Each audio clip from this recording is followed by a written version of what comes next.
Greetings and welcome to episode 322 of the Words About Games podcast. All of my guys, gals, and non-binary pals. I forgot to say it, but I saved it. I am your host, Amy Kate Alexander, and I'm joined this week by the God of War himself, Mr. Davin Moody. This must be a quick episode, guys. It's Monday. You know what that means. Get on the story. Let's go. Did I guess your t-shirt right? Yes, now get on to the stories. Let's go. I'm going to go even slower now. I am not going to. I'm going to walk off. L-core mode activated. Flash mode activated. This is just a projection of me now. I haven't watched The Flash for years. I remember when I used to watch it all every week. Well, you got a movie for it coming next year. Well, with Ezra Miller in it. It's nothing problematic of him at all. So surprisingly, I don't know if I'm going to see that.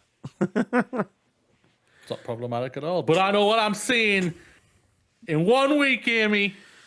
Oh, no. Coming out at long last. I've waited 13 fucking years for this movie. I'm like Rose off the Titanic. 84 years. 84 years. Fucking Avatar, The Way of Fucking Water is going to be out. The early reactions are saying it's fucking amazing. I cannot wait. Even if they said it was crap, I was still seeing this at least 3 times in the cinema. So I'm good. I mean, even if they said it was crap, even if you thought it was crap, you'd still watch it 3 times in the cinema. Hell fucking yes. I've waited 84 years for this movie. I'm going in. Hell to the air. I am fucking so excited. Next Saturday, cannot get here fast enough. I'm going by myself because my missus's work will have been finally open, so she'll be at work, and I'm fucking off to the cinema for 3.5 hours of returning to Pandora. Returning to Pandora at long last. Oh, haven't had a movie experience like that since the first one, and I can't wait to go back. Is this going to be before we record next week? Well, when are we recording next week? It'll be Sunday. It will be before. I'm seeing it on the Saturday. Wonder if I could move some stuff around and record on the Friday. Nope. Damn.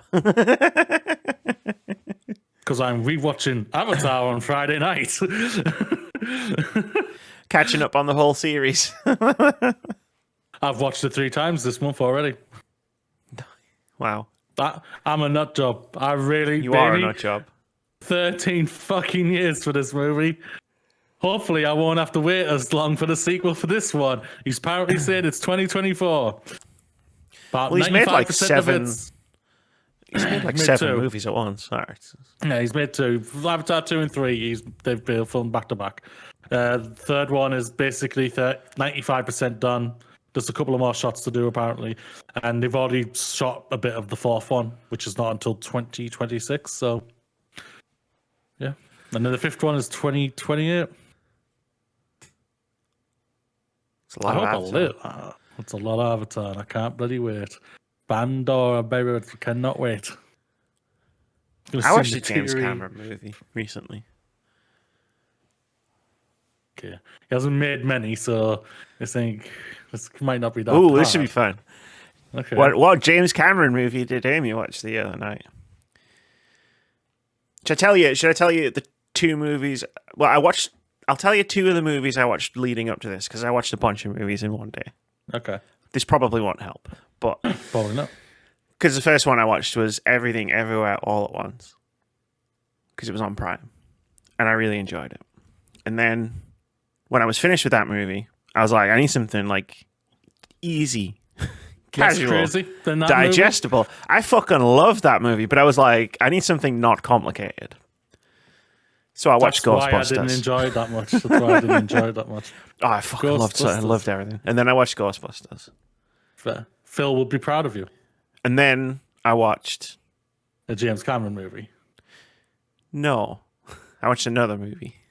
Oh, and then I watched the James Cameron movie. Okay. What was the third movie you watched? I can't tell you because then you'll know exactly what the other movie was. Terminator. Close. I watched Alien. Oh my god, I love you even more now. So that means you watched Aliens. I watched Aliens. So here's how it goes. Here's a fascinating insight into how his brain works. I watched Ghostbusters. And whenever I watch Ghostbusters, I then watch Alien. Because Sigourney Weaver. Yeah. Yeah. And it took fucking ages. Because I haven't logged into Disney Plus for like a year. So it took me fucking ages to get back in. Because I was like, oh, they're on Disney. Awesome. Yeah. And then obviously when I was finished Alien. You have to go to Aliens. I gotta watch Aliens. You have to, yeah. It's a shame it's not the special edition on Disney Plus. Yeah, I do like the director's cuts of those movies. Because I know the first Alien has one as well. But yeah, it's shorter than the theatrical release. And yeah, the special edition for Aliens is longer than the theatrical release. It's weird. James Cameron goes longer, Ridley Scott goes shorter. Just by a couple of minutes. Just by a couple of minutes.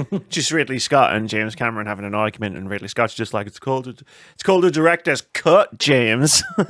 You meant to cut things. Well, his is called the special edition, Ridley. No, it was fun, man. It was fun. I love watching Alien and Aliens. That's my one dream. I've seen Alien in the cinema. I high hope to see Aliens in the cinema one day. It's coming up to its 40th anniversary. I'll come. Because it's the year I was born, 40. That's when I was born. Oh, wow. So. Yeah, it came out in 1986. Cool. It was the #1 movie with the day I was born in the UK. How do you find out? It's like fate. I need to find this out now. What was the #1 movie in the UK on... Like, as soon as I say what it is, everybody's going to be like, you'll like Google it and find out.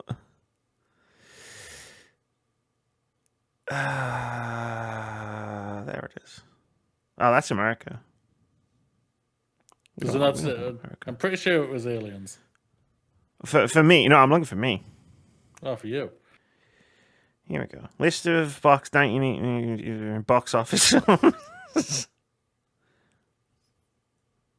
Witness. Starring Harrison Ford. It's a Harrison Ford movie. Never heard of that. No, I won't lie. That's a Star Wars and Indiana Jones. Oh, get off my plane. In America, it was Rambo: First Blood Part 2. And the day I was born. Cool. The Goonies was #2. I wish it was the Goonies. I feel like that would have been more on brand than Rambo. Goonies never say die. I tell you what, did come out the year I was born. Super Mario Brothers, not the movie, the game. I'm as old as Super Mario. You're finally getting a second movie, Amy. It's gonna be fucking phenomenal.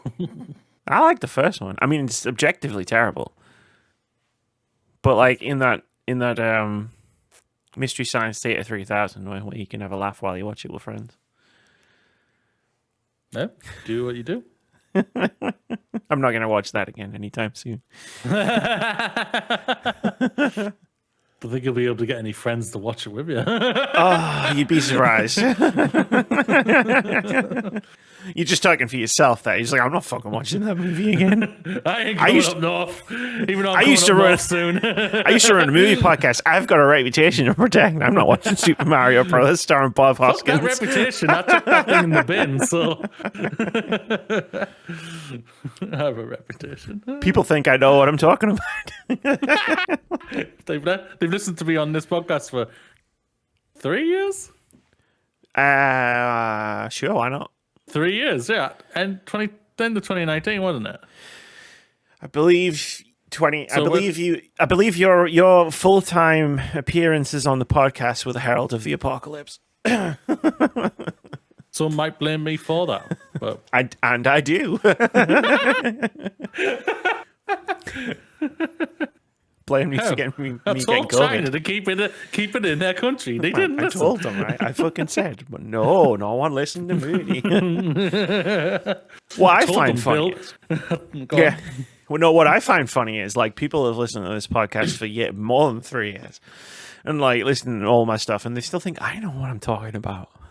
People are like, "Oh, you know your stuff about games," and I'm like, "Do I though?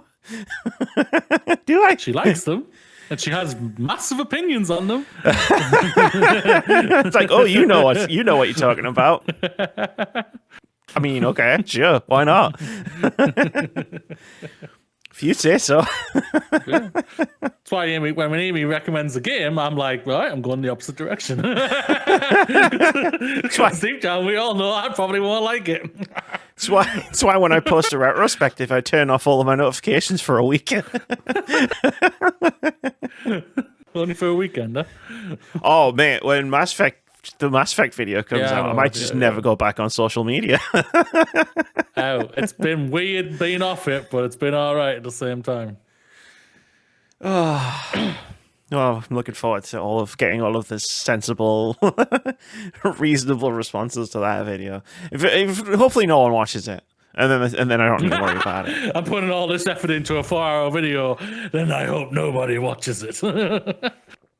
It's like, no, that I legitimately think that. Like, if I'm posting a video, like there is a part of me that is like, I hope no one watches this. I don't want the hassle, which is fair. Like, I'm going to attract the wrong crowd with this video. Hell, the fucking wrong crowd went crazy over a documentary this week on what dropped Wednesday morning. So bloody hell, man. Wait, what happened? The Meghan and Harry documentary dropped in on Netflix at 8 o'clock in the morning. Oh, the Meghan and Harry thing. Yeah. It's been still in the papers. Yeah, it's been number one for the last few days on Netflix. Apart from this morning. Me and the missus watched it. England got knocked out. I'm sure they'll be back to Meghan and Harry tomorrow. Yeah. I watched a video about that. Not about the documentary, but like I watched a video about like the Meghan and Harry and how they've been trapped by everybody. It's very interesting. Yeah. It was like, oh wow, like because I don't follow the royals or whatever, you know what I mean? Yeah, so true. like, Yeah. I knew everybody hated Meghan Markle for some reason, and every time I saw her say something, I was like, I don't know why everybody's mad, man. She seems like she knows what she's talking about. And then I watched this video and I was just like, holy shit, the UK is such a normal place. My God. Jesus, yeah. Absolutely crazy. The whole lot of them are bonkers. The whole lot It's of them. just- Our media is bonkers. It really is. Yeah. They seem mad about something. They keep saying it's not racism, but I mean, if it looks like racism and it sounds like racism And it smells like and racism. it smells like racism, It's definitely not racism. it's definitely not racism. Oh, and on that note, Fucking idiot. how is the documentary though? Is it good? Me and the missus enjoyed it. Cool. I was like I said to her, all right, watch the first episode. I don't know if I can want to even keep up because I'm not a royalist. Sure. I admit I would want them to be abolished. I would like to be a republic or something like that. I don't know, but whatever. But I've always been curious by I've seen all this leading up to it and everything about the backlash towards them and everything like that, just because they went, we don't want to do this no more. Yeah. Type of thing. And watching it, I was just like, they took a lot of shit. Yeah. But it's the first three episodes are very much a slow burn of the thing of that. First episode's about how they met, Sure. which was really charming. It was actually really cute. I won't lie. How they got together in the second episode, and then it was them. It's coming out, being revealed, and everything like that. And then the third episode's him proposing, the marriage come leading up to the wedding. Oh. And then next week we get our final 3 episodes, and that's when the whole lid's gonna blow up because nothing really was revealed of significance at Yeah. all, or what everyone's afraid of. What are they going to say about the royals and everything and whatnot? And you haven't said anything at all in the first 3 episodes. Sure. So it's probably all next week, and I'm going to laugh Yeah. if they don't say much about them in the next 3 episodes, and then they're still going to go crazy even more. That would be the ultimate like troll job, though, right? Middle finger to the trolls. If that would be the ultimate middle finger, if it was just because they've already said a bunch, right? Like because they did that Oprah Winfrey interview and stuff, so it's like we already kind of know what the book coming out next month, I think, or February, whatever. We already know what the crack is. Like, Yeah. I don't know. They seem nice. Like for people who are like royal family or whatever. I don't know if they're really royal family anymore. I guess, but like they seem cool. They seem okay. Like not like that other guy, the bald one, his brother. Yes. And his wife, William, when they were like future king. When they were like, oh, we the royals don't have a racism problem, and then they went to Jamaica and there was those pictures of them and they were on those things being carried. And then she was stood behind the fence and all those people were at the fence, and I was just like, oh yeah, you're right, no racism problems here. While the leader of Jamaica was just like, we're gonna fuck off like as soon as we can, right? Like basically. Now, I'll say this right now. I'd rather go down. I don't go to the pub, but I'd rather go down to the pub to have a drink with Meghan and Harry than William and Kate. Yeah, sure. Kate looks miserable every single day. She looks like she's been so institutionalized, and she's popped out 3 kids. She's just like, I'm done. Okay, no more. Peace out.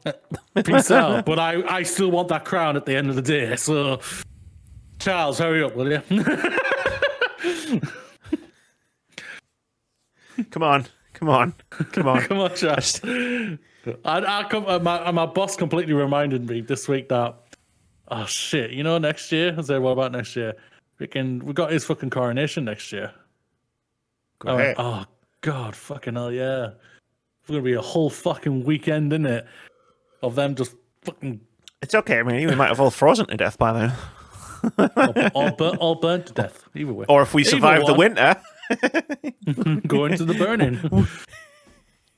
We'll burst into flames. And on that cheery note, this is the Words About Games podcast. Every Monday, you can get a video version of the show, youtube.com/WordsAboutGamesUK. If you just want to start your week with some upbeat proclamations of doom. Or you can get an audio version on a variety of platforms, including Anchor, Spotify, Google Podcasts, Apple Podcasts, and more. There's timestamps in the description wherever you choose to get your podcasts. If you'd like to support the show or our content directly, buy us a coffee over at coffee.com/wordsaboutgames. Lastly, if you want to hang out with us while we play some games, head over to twitch.tv/wordsaboutgames. Actually streamed this week. Sea of Thieves, apparently. Sea of Thieves. Apparently. That's what I've heard. That's what I've heard as well. That's what I've heard.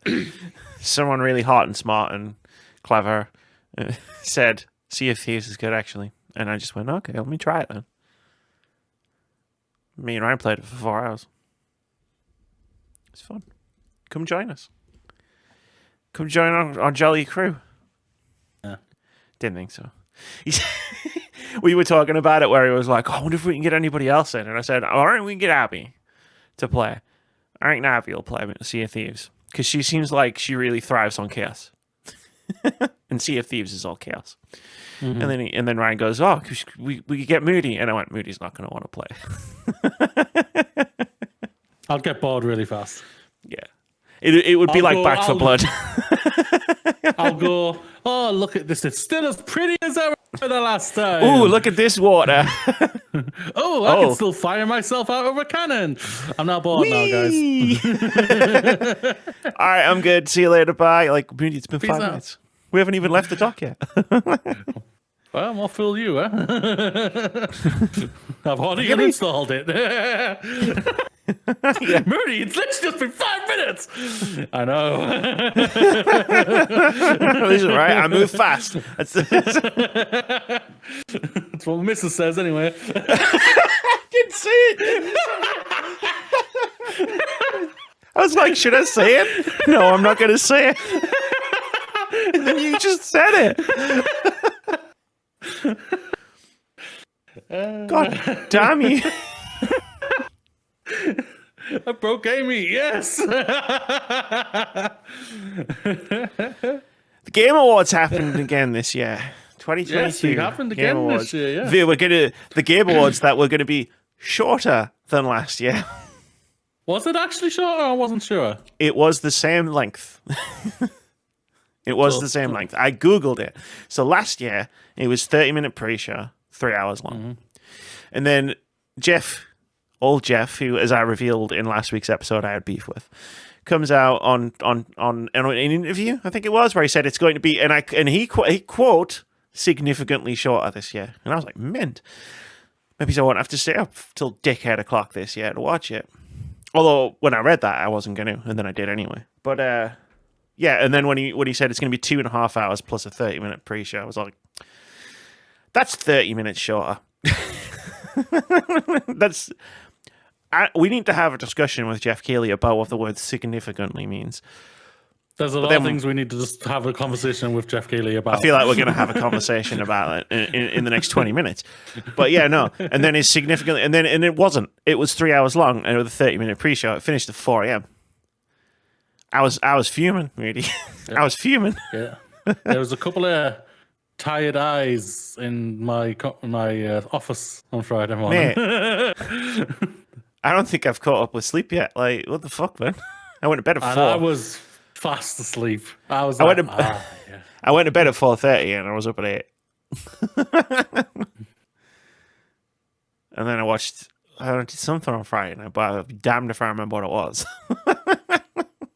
And then I watched the football on Saturday night because it was time. I guess it was time. What I've noticed is, so here's the thing, right? What I've noticed is when I watch the England men's football team, when I actually sit down and watch the match, it's the match they lose. At the Euros, the only match I watched was the final. You really want to be saying this right now? In the previous World Cup, I finally sat down to watch the quarterfinal and they got knocked out. And I was just like, you know what? I'm fucking sick of hearing about it coming home. Let's watch the football match on Saturday night. And I watched it and we lost. So, you know. Oh, wow. Amy admits it. She sabotaged England. In 2 years' time, with the World Cup, Phil needs to keep me away. Phil needs to keep me away from the TV at all costs if he wants England to win. Yeah. Can you do it earlier? Like, watch the first 2 matches so they lose both of them, knowing that they probably will be mathematically out of the group stages, so we can just get it done and dusted right there and then. I'll see what I can do. Cheers, Amy. Thank you very much. 2024. Although, to be fair, I watched all of the women's matches last time. Was it last? Was that this year? This year. Yeah, this summer. And they won. Yeah. So. Yeah, at least one England team won. Oh yeah, Phil. I was texting Phil through the whole match, and he was gutted, and he was like, "Oh man, like can't believe it." And I was like, "Hey, don't worry about it. The Women's World Cup is in the summer, so you can watch some winners then."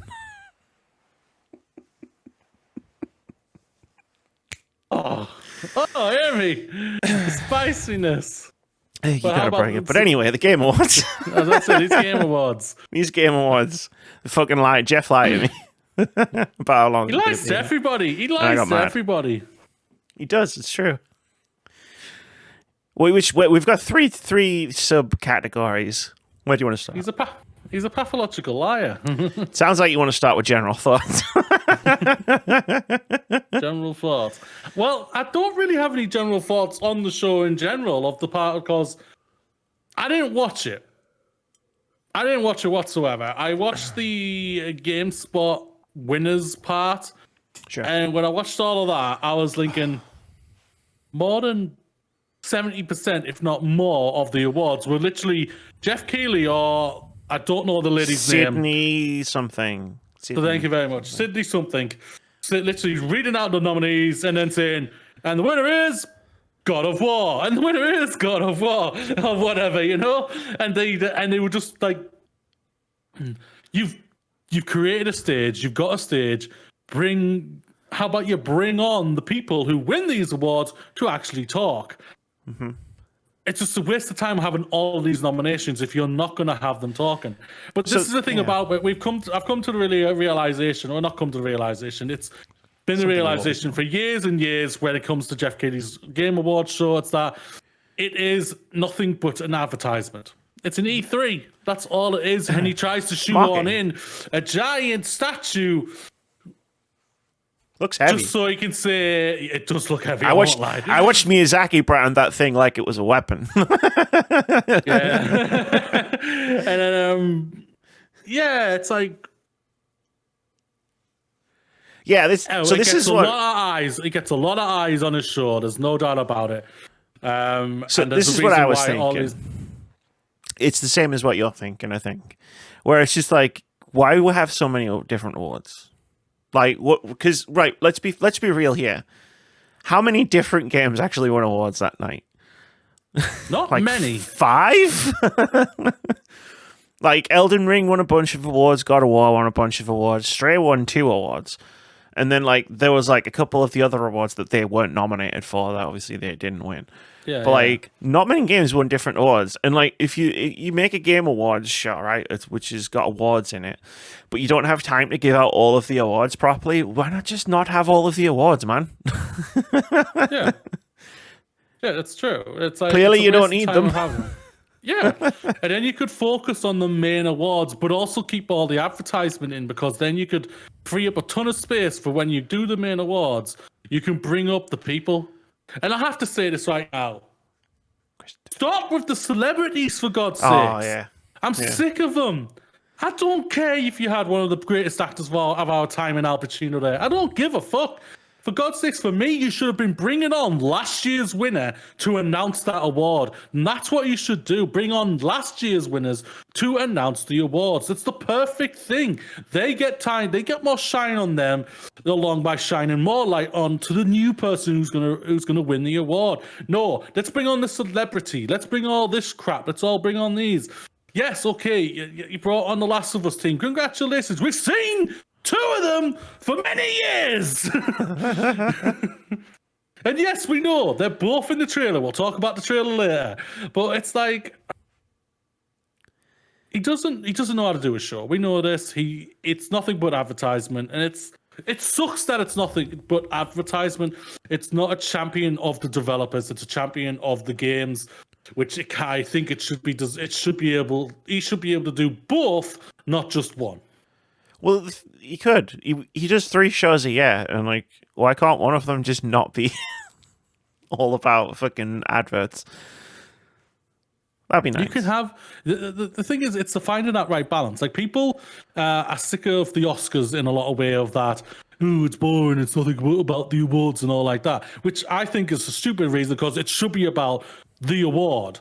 That's of the art that they've performed. But I also agree that you could throw in some trailers we're going to bring, because you're going to have so many eyes on the Oscars. You're going to have so many eyes. You're going to be able to get many views for the thing you're wanting to sell for this year.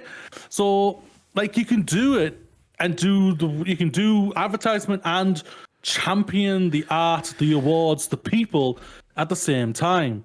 But Jeff is just like, it's championing the advertisement, fuck the awards. Fuck the Oscars. Sorry. The more I hear that, the more I'm sick of hearing it as well. This is the thing about it. They had last year's Game of the Year winner reveal the Game of the Year. Ryan Johnson gave out an award. Well, you can give it out, but he was there. I didn't even see that. No. Was he booed by people? Ryan Johnson and Daniel Craig were on video, and then like someone else from Glass Onion was like the one who was on the stage doing the award. I'll give him this though, like all of the celebrities he brought out this time actually, like, they gave out awards, so at least it wasn't like some fucking ridiculous shoehorned in. Like, you remember Black Adam? At the was it Gamescom or Summer Games Fest, one of the two, where it was just like he was just there badgering on with knee shirt on. All right, Rock. Sorry, Black Adam sucks as well. That's a really bad movie. Okay, I ain't seen it. It's not good. Okay, but yeah, no, like, Flute Guy was cool. I liked Flute Guy. You see him start. He was the breakout star of the CS Game Awards. He was just a guy in the orchestra who played the flute very enthusiastically. It was awesome. He was like fucking going crazy in the middle of the orchestra, and so naturally everybody he was watching was just like, this guy. We made Flute Guy trend. Of course you did. Of course you Well, did. because he's like, it's nice to see that level of enthusiasm. We don't see it from Jeff. Just like you guys had Sonic trending, huh? But it didn't Don't win. want to talk about Sonic. I said that on last week's podcast where I was like, I voted for Sonic to cause problems on purpose. And then all of the xenophobia and the racism and the toxicity started when the two fandoms started fighting each other. And I was like, should I just delete last week's podcast? Because like, I don't want to be associated with any of this. Oh, God. You stoked the fire, Amy. You just can't have anything nice these days, can you? No, you can't. You really Fucking, can't. you do a player's choice vote. You think it'd be funny? It'd be pretty funny if Sonic Frontiers won it, and then all of a sudden, like fucking Genshin Impact and Sonic Frontiers fandoms go to war with each other, and it's like, what the fuck, man? I was reading a PC Gamer article about it, and literally the writer of the PC Gamer article was like, "This is Player's Choice is the most pointless award of all of the awards." Yes. He shouldn't have it on there. He thinks he's being funny. He thinks he's going to be really smart, thinking, oh, they're good. The audience are going to be really, really good here. They're never good here. They literally vote for the most obscene thing, thinking you're thinking they're going to vote for the most popular thing that's probably going to be next year. And it isn't. You're a schmuck, Jeff Keighley.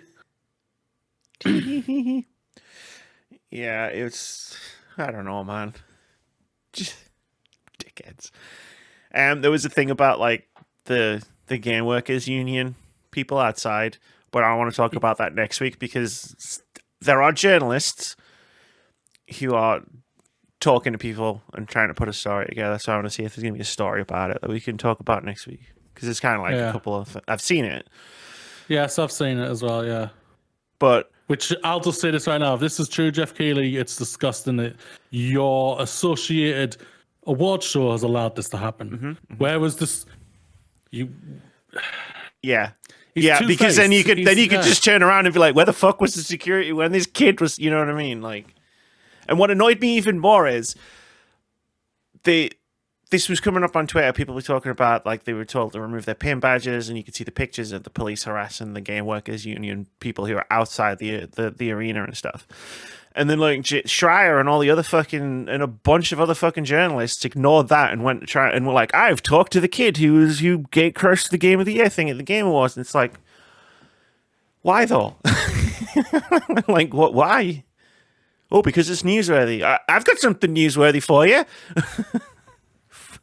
And it's not some stupid kid standing on a stage with Miyazaki standing behind him looking like he's about to bash his head in with the Game Award. That was the only good thing about that part. It was a funny picture. Never seen a man look murderous with an awards trophy in his hand before. Let's speak about the awards. Yeah, sure. The awards. Chris Judge won Best Performance. I think that was the one when we did our predictions a few weeks ago. We got a Best Performance, and we both just went, "It's Chris Judge. It's Chris Judge." Yeah. Next. I was so happy about this. But I'll say this right now, Chris Judge, never do a speech again, please. I watched it. I was got to make up for not winning in 2018. No wonder it overwent because Chris Judge is still talking. I love it, but it made me laugh so much. He gets to the end of his thing. They start playing the music. He just gets louder so he can keep it. So going. It's like fuck you. I'm on stage now. Teal'c is here. I loved it. I loved his speech. Like we always talk about, like, I wish the thing was part of more about the awards. Like, cool, let people talk for as long as they want to fucking talk. His speech was beautiful. It's just he paused for so long. It was that case of like every time he finished a sentence, you were like, "Is he finished? Is he finished?" And then he wasn't. And then he's finished this time. No, he's not finished this time. Yeah, like everything he said was like beautiful and spot on. And like I loved when I heard him say, like when he found out that Corey wasn't doing the sequel, and he was like, "I fucking quit." I quit. And Corey literally says, "No, please don't. This guy is gonna do a good job. I promise you. I vouch for him." And he was just like, "Okay, fine." And he can't be that bad. He won the award for it, so it can't have been that bad. Oh, he killed it. He killed it in God of War Ragnarok. He really did. He really did. Oh, it was so good. So good. And yeah. So Elden Ring. You'll notice I haven't listed them by award. I've listed them by game because it was easier. Elden Ring won Game of the Year, Best Direction, Best RPG, Best Art Direction.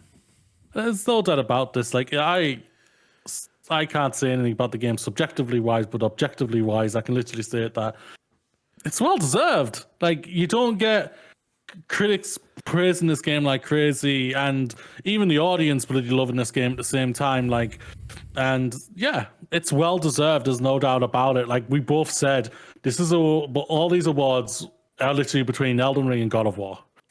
And they both took home They literally a lot of were. awards each. Yeah, and they literally were, yeah.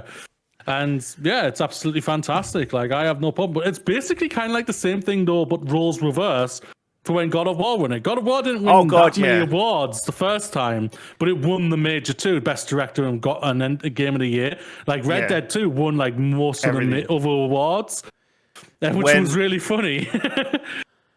When God of War, like on Thursday night, when God of War started hoovering the awards up, I was like, Elden Ring's won this. Yeah, Elden Ring's won this. Yeah, Elden Ring's won, which is fine. But, like, they're both fucking cracking games, you know? And people love them, so hard to argue. Yeah. I could if I wanted to, but I'm not going to. Yeah, like, if God of War won them, can't argue with it. Yeah, if Elden Ring wins it, can't argue with it. Yeah, it's like objectively, both of these games are masterpieces this year. So they're absolutely phenomenal in their own right and deserve all the love. So they're both well done to both of them. Like, I say this every time we do our Game of the Year podcast, where it's like you get to a certain point where you're counting down the list, and it's just like these are all like. If you ask me what do you think of what do you like? What do we say? We said The Last of Us Part 2 was our Game of the Year in 2020, right? But if you ask me, what do you think of Final Fantasy VII Remake? I would be like, Game of the Year. What do you think of Hades? Game of the Year. Like, they're all games of the year. I think we both said, like, our top three, they could be intertwined. They could be interchanged many times. And it was, like I say, 2020 was a great year for video games. And it was the same last year. It'll be the same this year. Yeah. Like, Elden Ring and God of War Ragnarok, like, whichever one gets to number one on my list, or maybe a different game gets to number one on my list. Yeah. But I'll still be like, yeah, they were both Game of the Year. Like, yeah, deserve the love. God of War Ragnarok, best narrative, best score and music, best audio design, best action/adventure, best innovation in accessibility. And again, just like I said, Elden Ring deserved all things. Like, I won't lie, when I heard it won Best Narrative, I was a little bit surprised that it didn't win Best Director and Best Game and Game of the Year, because narrative is like, that's one of the main things in a lot of things for it. To be thinking, okay, it's got the best narrative, so that means it's probably going to get best game and all like that. But it just proves, like I say, many things. Great games. But congratulations to both of them. Like I think we all can't deny it. God of War probably has had the best narrative this year.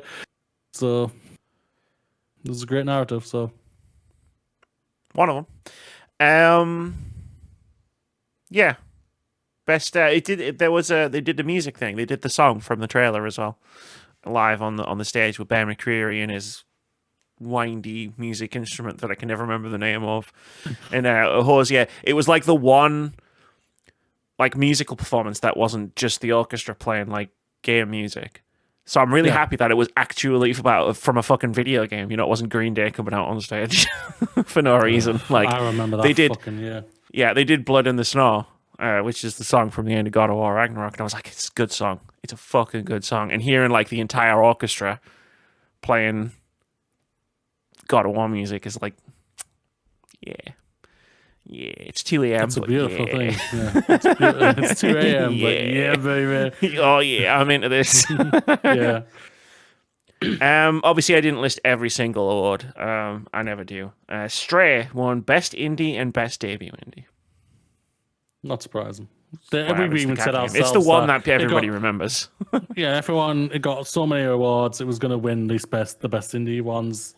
And it's the cat game. I haven't played it, so I can't comment on it. So it's on my backlog. We'll talk about my backlog in a bit, but it's on my backlog. I've got a backlog as well. And it's only We've only got 3 weeks left of this year. Yeah, but we got a couple of weeks break, and you know. I'm home for that. I ain't bringing my consoles with me. Yeah, but and not throwing any shade. My backlog list is probably a lot longer than your backlog list.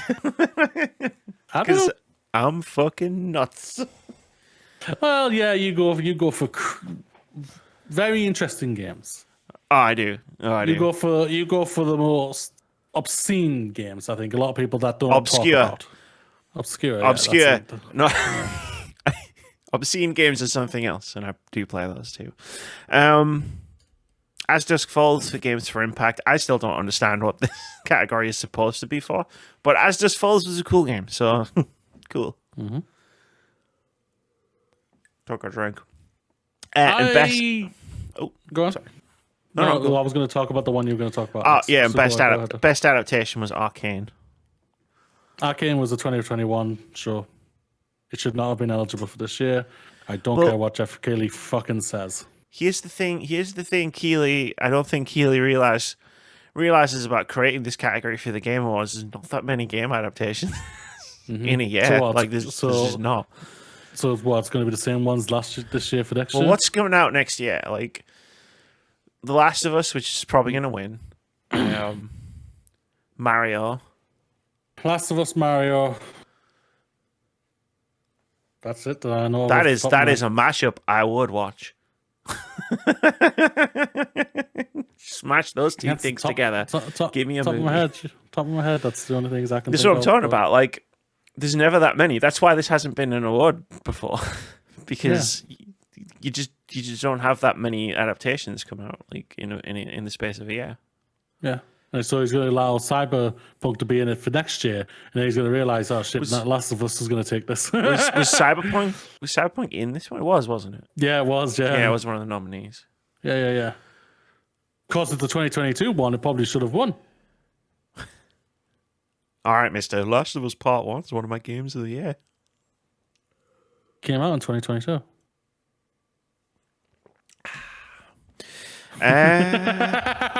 Did you enjoy that drink? I did. I really enjoyed that drink. Down there. You gulped that down. It's very good. It's very good. Very satisfying. Yeah, that was it. There was other awards. Kirby won Best Nintendo Game, also known as Best Family Game.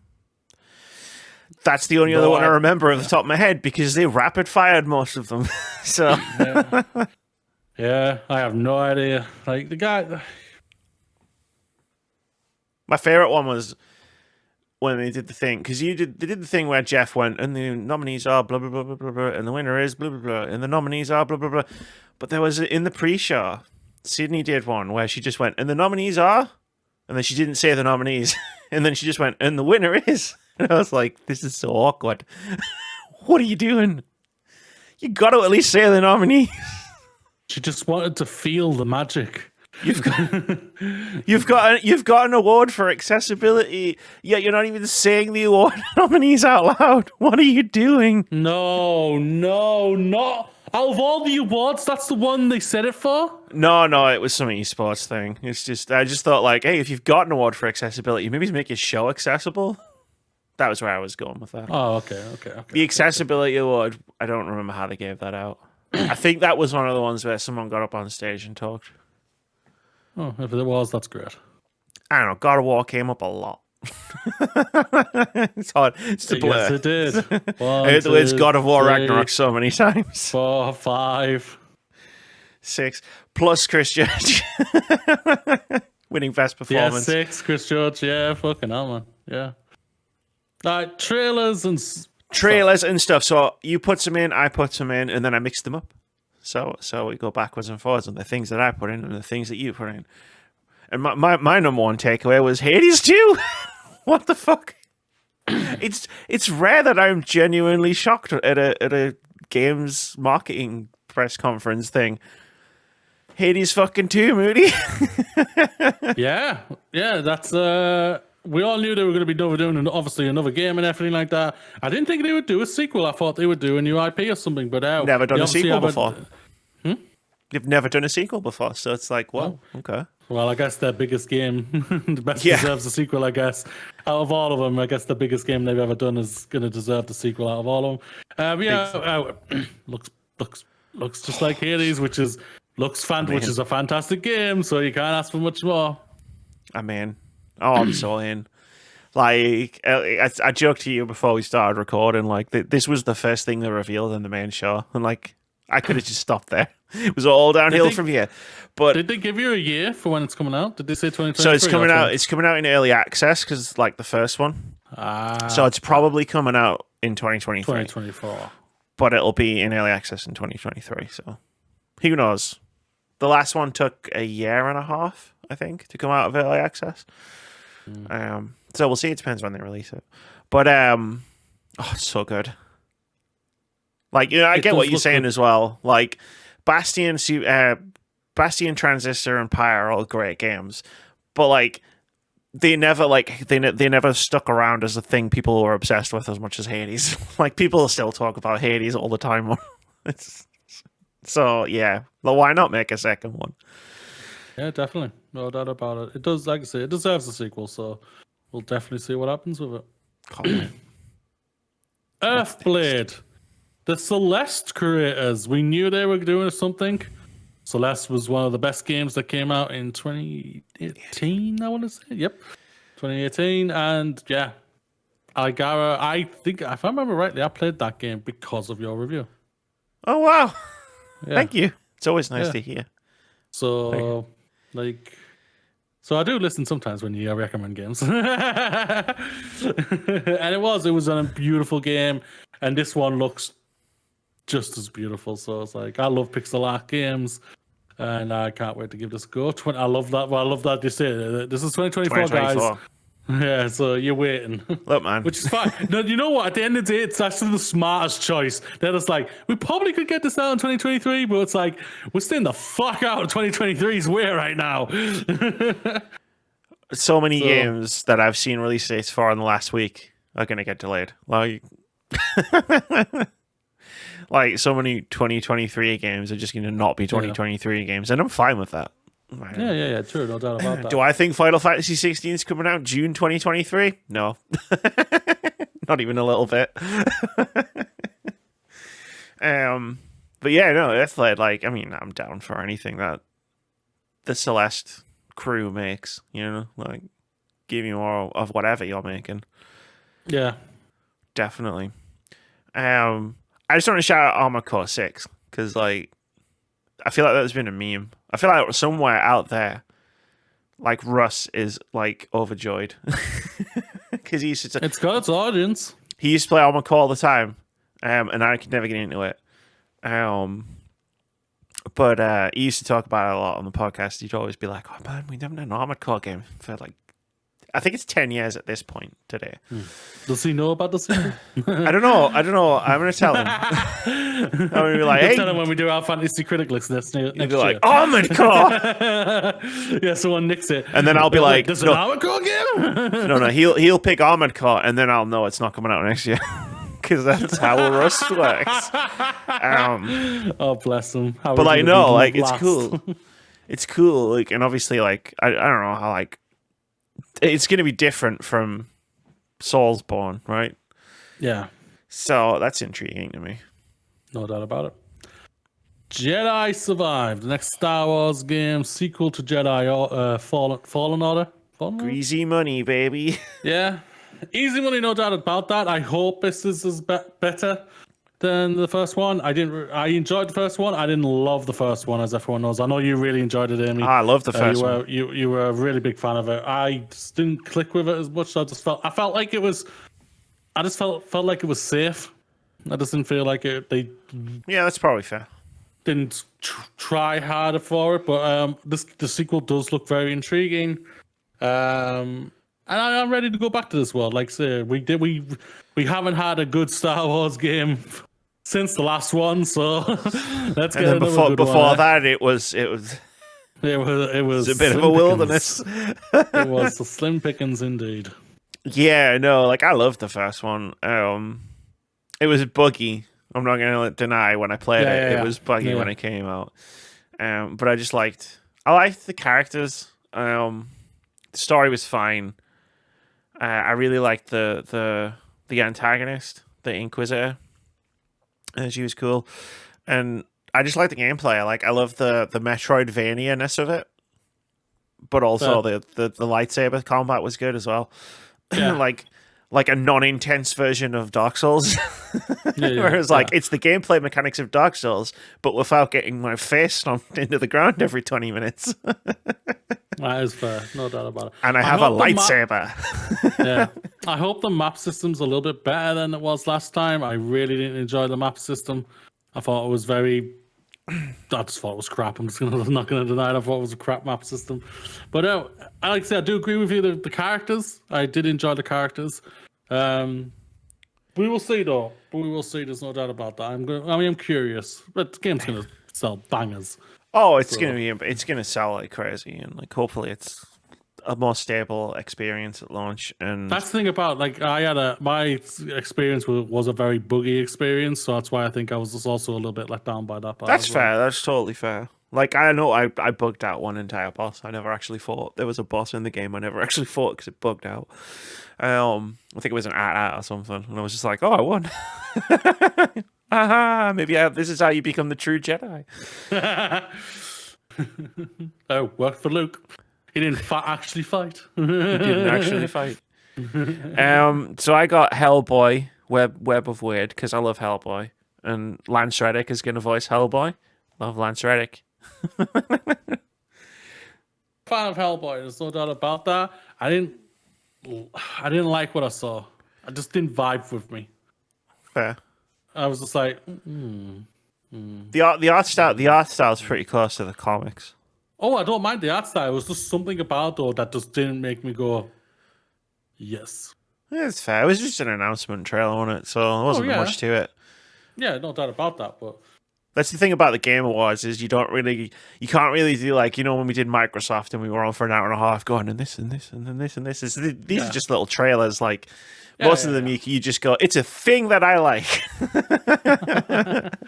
I mean, yeah, I love that they've made hide and seek a game in Among Us. I think that's brilliant. I think that's so funny, knowing that they took the concept that was created by the gamers, the players themselves, and made this a game. I think it's funny as hell. I hope it plays well and I hope it works well and everything. But it really does tickle. It does make me laugh that they've done this. And I hope that we can maybe get the group together and maybe have a go at this, because I would love to have a crack on this. Moody, I think that you can do anything when it comes to bringing people together. I think they normally fuck off. I think I would fall short in this regard. But I think you can really rally people. I cannot. You've got that energy. You were always the person. You were always the person. Saturday. You know what that means. You were always the person who was getting people involved. We were all inside anyway, so we knew we didn't have much to do. Even when we weren't inside, and you would be like, it's Saturday, and you'd get people saying, yeah, I'm in. When you weren't there, Moody, and it was up to me, I usually forgot to send messages until 20 past 8. I'll see what I can do. We're all still. I'm just saying. We can definitely double team this, but you're definitely the person to get people involved. When does it come out? Is it out now? I don't know. That's the question. Yeah, well, if it's out now, then that's amazing. Release date. It is out now. December 9th. It came out on the same day, so. Okay. We might have to try something. We'll talk after the podcast. We'll coordinate. We'll strategize. Yeah. We'll get Ryan involved because he's definitely going to be in. And then we'll guilt trips. Guilt trips work really well. Why don't we just guilt trip everybody? Guilt trip everybody. We can do this. I'll tell them all about my really disappointing news and how it would make me feel better if we could play Among Us. yes, do that. Do it. I don't mind some emotional manipulation if I get to play Among Us in one. Or hopefully next week I'll be able to say something really good at next week's podcast, and I'll be able to guilt trip them in. Come on to celebrate with us. We'll do it both directions. Yeah. We'll get them both ways. Anyway, Hell yeah. there was this cool indie game in the pre-show called Viewfinder, which reminded me of all of my favorite puzzle games like Superliminal and Antichamber and Portal, where it's like it's like a perspective shift thing, or it's like you solve puzzles by like if you need to cross a chasm and there's a photo on the wall and you like you line it up so that the photo makes a bridge, like the something in the photo makes a bridge, and then you walk across the whole thing. And I was just like, this is cool. This is trippy as fuck, and I want to play it. I can't remember seeing this, so it was in the pre-show. It was pretty early. That's why I didn't see it. Yeah, it was pretty early in the night when I could still. If I had seen this at like 3:30 in the morning, I would have assumed it was a fever dream. Oh, that's it. Death Stranding 2. Let's all be frank here. We all knew this was coming. It's not what it's going to be called, I don't think. You don't think it's going to be called? Oh, yeah, he's going to go something crazy. It's Death Stranding 2, Sons of Liberty. Oh, no. Not again. Did you just headbutt your mic? Yes. Okay. I'm not doing this again. I was there the first time. Okay. So, as you are our one and only resident who has played this game out of you and me. Did. Everyone thinks Right. I hate it because apparently they can't read nuance in criticism. You did it. Point. Exhibit A. That's why it was in your top 20 or 30 games of the year. That's why how much you hated it. Yeah, that's how much I hated it. It was on my list. Yeah. I don't know. Like, Death Stranding feels like a lifetime ago. It And really like, does. I don't remember much about the game itself. That's true. I enjoyed building roads with other people, with other players that you couldn't see. It was fun, and like riding around on your motorbike and stuff. But like, the reason I put this in here is being like, oh man, I can't wait for Death. Because Moody, do you want to know what my favorite thing about Death Stranding was? All the ridiculous trailers leading up to its release. I fucking lived off of those things, man. They were great. And now there's going to be a sequel. Does this mean I'm going to get like 3 years of just weird fucking short films again?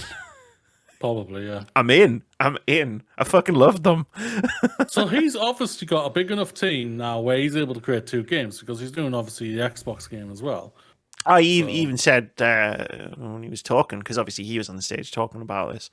Oh, what's he? I know that. Yeah, he was there. He was even saying like, Of course he was there. Let's just be frank. Of course he was there. I bet Jeff Keighley went, my best friend, my lover. love of my life, Kojima, the love light of my life. sky, Yeah. the sun to my moon. I hope secretly they are like, just very happy together. But no, he was there and he was talking about how he's making this and something else. So I mean, Death Stranding is Sony funded, I think. Don't quote me So on it's that if the probably- sequel yeah. is. And whatever he's doing with Xbox is obviously Xbox funded. So it's like, I mean, he's got the money because big companies are paying. Is for that, it. so you want exclusive? How much you pay? You want a Kojima game? It's gonna cost you. And I mean, fuck it. Get paid. Like, do it. And You've you're got going to that- be waiting. And you're you've going to got be that waiting as name. well. Kept you in, huh? Yeah. Yeah, motherfuckers.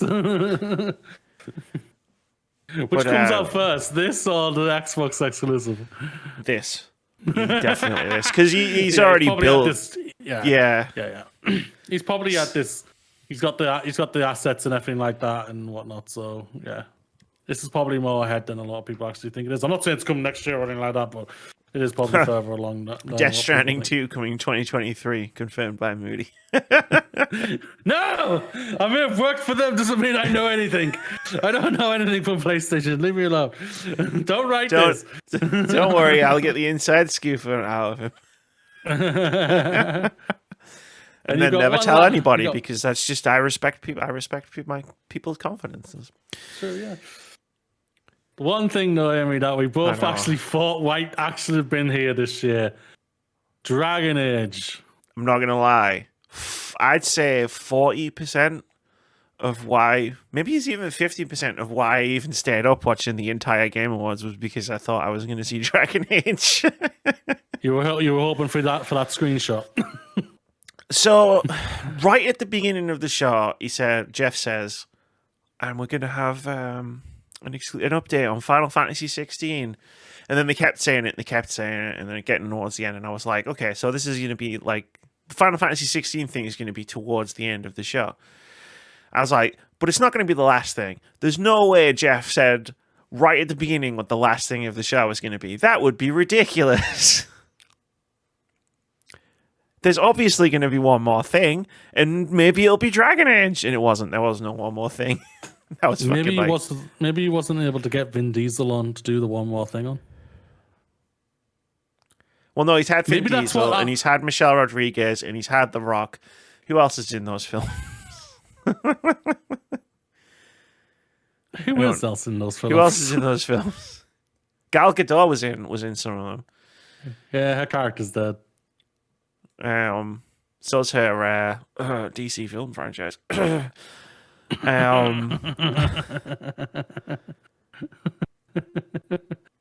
Shit, I don't know any of the other people. One of the other Fast and Furious. My joke was going to be you'll get Ludacris to do it this year. Ludacris, wasn't it? One's Ludacris. He's going to slowly have all of them every year. Just turn up. Oh, that means they're going to be here next year because I'm pretty sure the next film's next year or the year after. Great. That's when he'll drop the trailer.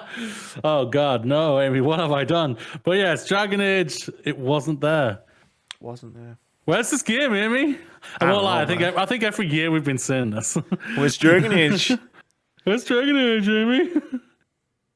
Yeah, it's not coming out next year. Do you think we see it at all next year? I don't know, man. EA did something unprecedented in 2022, which is shut the fuck up and stop talking. I know they did. I don't even know. It's weird. It was so weird to go an entire year without EA just showing me some JPEGs of games that they might make. I have no idea. Like, they have a lineup, but it's like whether they bother to show that lineup. Like, E3's coming back next year and doing a whole thing, so maybe they're there. Big show, and the only games we're going to show is Dragon Age and Mass Effect. And we still haven't decided which one comes out first. Both at the same time. Oh my God, no. Don't do that to me. No, I couldn't just show. Okay, I'm going to have you have to choose between them. Mass Effect or Mass Effect 5 or Dragon Age 4. Which one's it going to be? I know what I'd do. I'm going to have a PlayStation controller in one hand. I'm going to have an Xbox controller in the other hand. And I'm going to make it happen. I've got two monitors. It's going to work somehow. I completely forgot to tell you. Speaking of Dragon Age, I watched the Dragon Age show, Absolution, on Netflix. It's good. It's not bad. It wasn't bad at all. We talked about the Inquisition. I was like, oh my God, this is a sequel to Inquisition? Oh my God. I'm spoiling it right now. We saw Cassandra. I was like, oh my God, we saw Cassandra. Give me Cassandra. Give me it now. Well, then. It's actually really funny. There's an awesome character in it, Amy, I'm telling you right now, you will fall in love with. I totally will, because I'm totally going to resubscribe to Netflix one of these days. I'm not. I didn't tell you to watch it. I'm just saying there's a character in it I think you really would fall in love with. I didn't tell you to watch it. I mean, she's going to have to be in the game. I'm not going to fall in love with her unless she's going to be in one of the games. Which is a shame. I'll just send you a clip of her being awesome. Look, man, I'm getting fucking sick of cool cartoons coming out on Netflix. That's all I'm going to say. Netflix just needs to stop being shit, and then I'll resubscribe, and I can watch Arcane, and I can watch Cyberpunk. Netflix, or is it the higher ups? Well, it's the company, right? Like, obviously not the people that work there. Yeah. It's the same thing where I say, like, oh, Activision Blizzard sucks. Might talk about that later. Do we do a quick indie game of the week before we do what's been playing? Because time. Yeah, go for it, yeah. You were done talking about Dragon Age, right? Yeah. I have to choose. No, I'm going to spend the next hour talking about Dragon Age. Dragon Age. I'll say this one quickly thing. The show made me want to go, I'm going to play the game again. Oh, don't, because I just finished Mass Effect and I'm like, I could do my next video about Dragon Age. Fucking don't do it, Amy. Well, those games are bigger than Mass Effect, aren't they? I don't want to make a video this long and complicated ever again. But you know you're going to do it because you're crazy. I looked at my notes and went, what have I done? Indie Game of the Week. This is the thing we do every week where we talk about one cool looking upcoming indie game that's caught both of our attentions, usually mine. This week's Indie Game of the Week is Europa.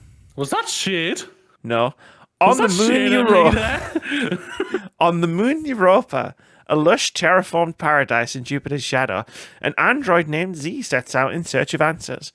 Run, glide, and fly across the landscape, solve mysteries in the ruins of a fallen utopia, and discover the story of the last human alive. Europa is a peaceful game of adventure, exploration, and meditation. As you travel, you'll gradually upgrade the capabilities of your Zephyr jetpack, boosting yourself further through the air until you can flow freely into the sky.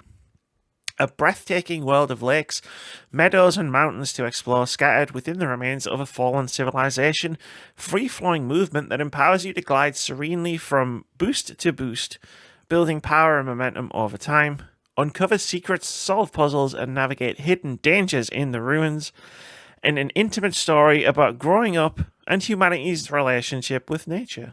Europa is being developed by Helder Pinto, published by Future Friends Games, and is coming in 2023 to PC via Steam and an unspecified consoles. It just says consoles.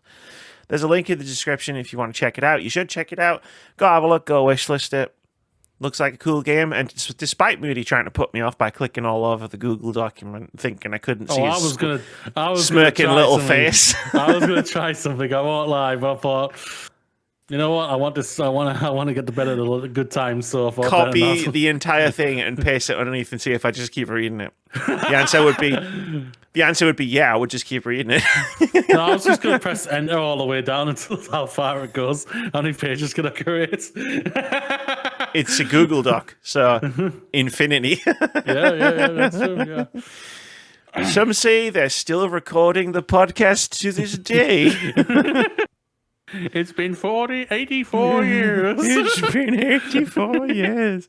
Moody, you've been playing Pokemon for a few weeks. So I want to say that I have not finished it yet. Sure. But I do want to state this. Amy, if this game did not come out in the state it did, this would be the best Pokemon game that's been released. And I would safely say I think it would be easily in a lot of people's top 5 games of the year. That tracks. Some people, even some people's game of the year, I think it would be. That's how great this game is. This game is really, really good. It's really great. The performance holds it back so much, and that's why I think I've been holding off. Yeah, it's hard. It's a pain in the backside to get into it, to play it. I'm loving the new Pokemon. I'm loving them really a lot, and I've got my core team and everything.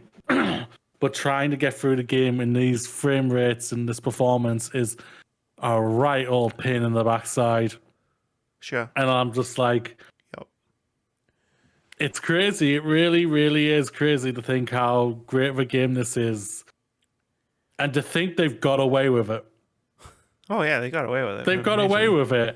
And I'm going to steal this from Steph Sterling's video this week. Oh, God. I feel for CD Projekt Red a little bit. I didn't think about them until I saw their video, but I was thinking they got crapped on, rightly so, for Cyberpunk. Massively crapped on. Pokemon, and that just shows the power of Pokemon. People think Pokemon is dead sometimes. They don't realize how much. Oh, I've heard every game is dead. This game's dead. That game's dead. Like, fucking hell, man. Yeah, but it's insane. Like, and they're gonna get away with it, and that's what's scary. That's what's massively scary, because we're gonna probably get the 10th generation, and I would say 2025. If they're smart, push it to 2026 for God's sakes. Please. Please, yes, please.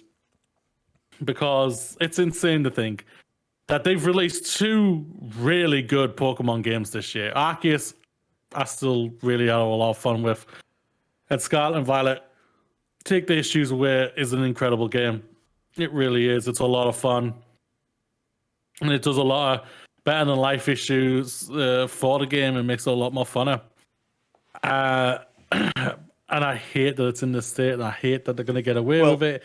And I hate that that they are probably going to continue with this type of cycle because they have to keep up with the anime, and the anime does all of these things first and all like that. So like, it's crazy, and I'm really not happy about this. Well, does it piss you off knowing that? Because so I'm working through my backlog now, like I'm in full backlog mode. And does it piss you off knowing that I looked at my backlog and went, I'm gonna add a Pokemon game to this? And then, because we've got the Boomerang queue, looked on it, deleted Scarlet, and added Arceus, because it was like, I can't deal with the I've played 10 hours of Sword. If I try to play Scarlet, based on everything everybody's telling me about how that game runs, I'll never play another Pokemon game again. Yeah, you'll never play it again. Yeah, that's true. There's no doubt about that. Arceus is not away from its issues either, but it runs far better than Scarlet and Violet do, and it's a really really great game and everything. So again, it's completely understandable. Like, there's nothing much to say about the game. Like I say, it is a Pokemon game. You've played lots of Pokemon games, but they have done a lot of things like it's a full-on open world game. You can literally play it however the hell you want. If you want to go to the Dragon Trainer, if there's a Dragon Trainer, I can't fully remember, but like if a Dragon Gym leader, you can do that straight away. And that's like, it's like that's what we've been calling for a while. You can do anything you want in this game and everything for a certain part, for the most part, and it's really really good for it. I really really enjoyed the legendary Pokemon that turn into cars or whatever, or bikes that you get in the game straight away, and they're really fun. They're like really adorable, and I really enjoy that. And it's just, yeah.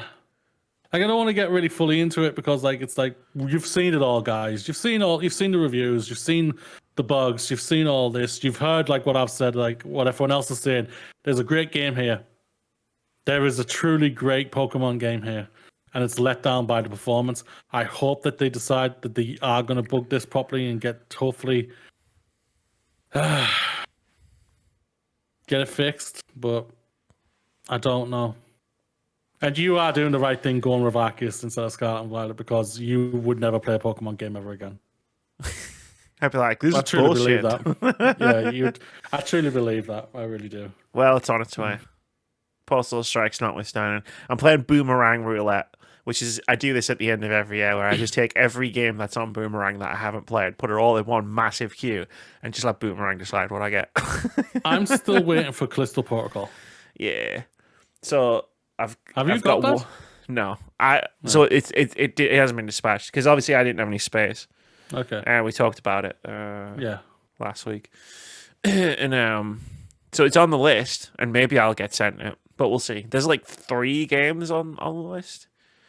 Well, and I've got tonight to decide, do I want Crisis Core straight away? Or do I want to try for one of the other games, of Bayonetta or Callisto Protocol? And I don't know. I'm trying to decide. I'm trying to answer that question right now. Because if I get Crisis Core right now, it's huge, and I don't know if I'm gonna play it right away. But if I got something like the Callisto Protocol, I'll probably stream that once for a few hours, get some good like jump scares out of it, and then if I like it, I'll finish it off stream, and if I don't, I'll send it back.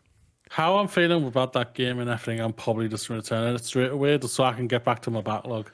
Like I've downloaded a couple of games, so I think I need to buy one more game, and then I think I've got everything that I would potentially like intend to play. already, because like Game Pass and stuff that I already own and stuff that you own on Steam that I could just download, stuff like that. But I started my backlog. I can see that. I played a couple of, because I finished Mass Effect 3, very emotional, and I was like, cool, I just need to chill. So the ending sucks. It's still an emotional. The ending sucks, but like it's an emotional game for sure. Yeah. Even when the ending sucks, it's still emotional at the end. Yeah.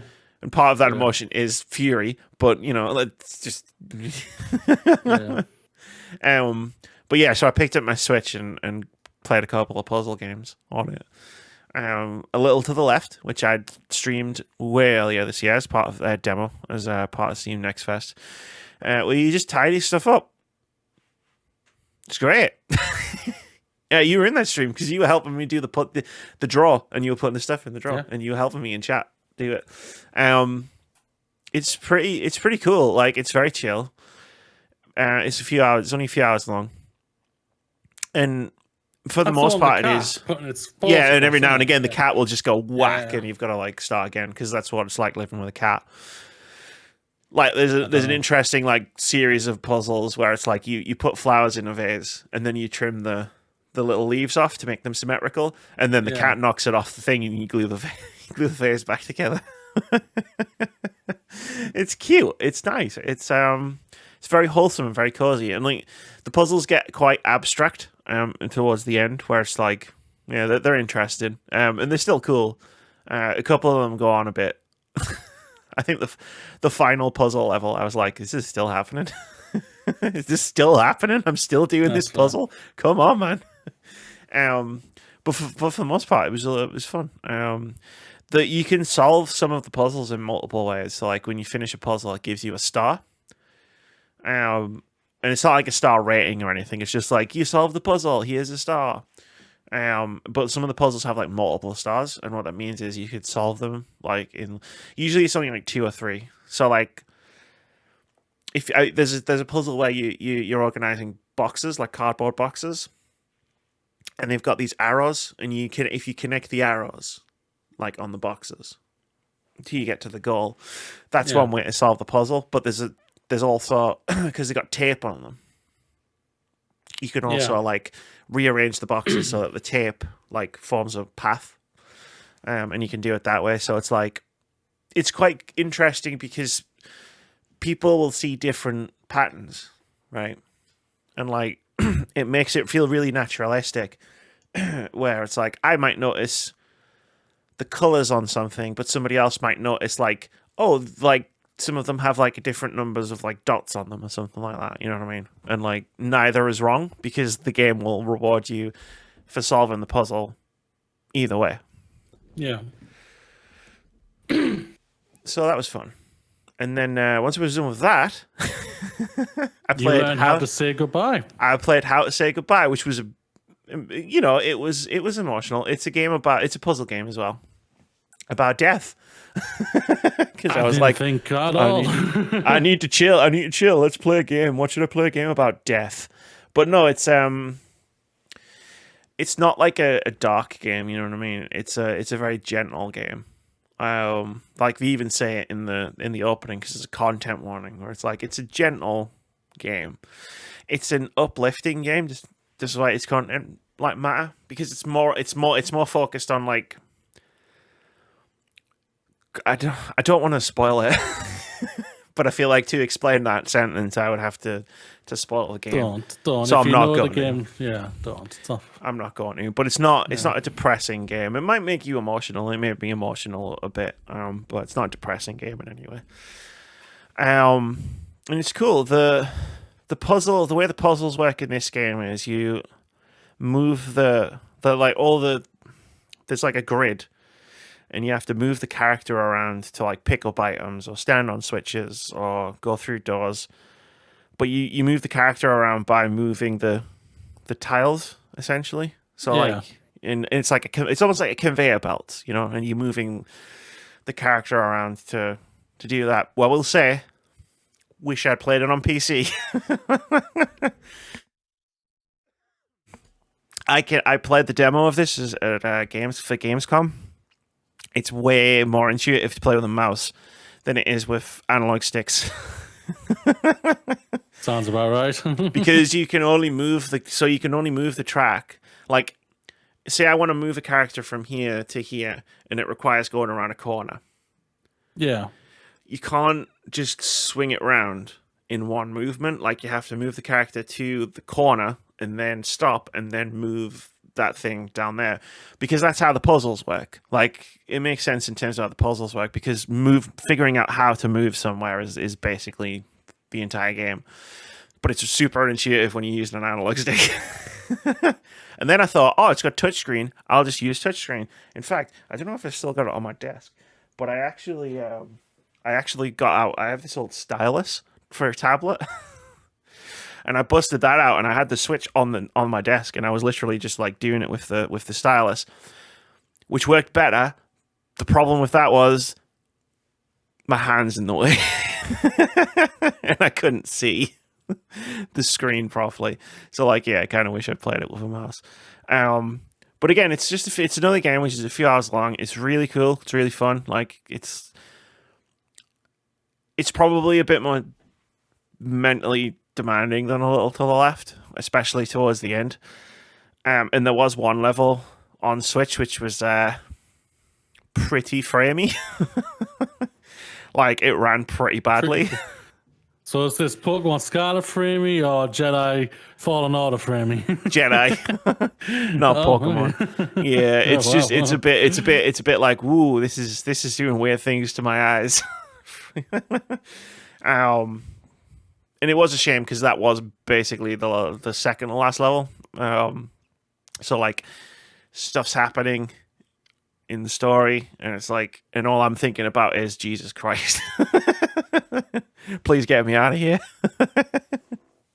I need my frame rate back. But no, like, they're both really, really good little puzzle games. Like, I'm happy I played both of them. That's good to hear. That's all you want. That's what you want to hear when you come out with video games. Even it doesn't have to be the best game of the year for you, but if you come out saying, exactly right, I had a fun time with that. Like, I got what I needed out of both A Little to the Left and How to Say Goodbye. Yeah.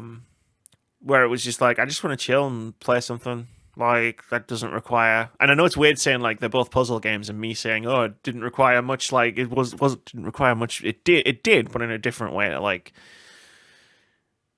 you know, sci-fi melodrama with guns, but yeah, it was fun. I like if you like puzzle games, I'd recommend them both. Oh, that's good to hear. That's what you want to hear at the end of the day. Like I say, they're only a few hours a piece, so you're not going to be like trapped playing them for a million hours. Yeah, actually, that'll do. I was going to say something else, and I was like, nope, I'm done. I'm done with my game reviews. I could talk about Sea of Thieves, but I'm not going to. Because I haven't played it. You reviewed that years ago. I reviewed that years ago, and I will. And the offer to fight anyone who disagrees is still there. Oh, Amy, how could you put Sea of Thieves above Red Dead Redemption 2 in Game of the Year? Because it's better. Fight me. Moody, what were we talking about next? Did you say fight me or bite me? Depends who you are.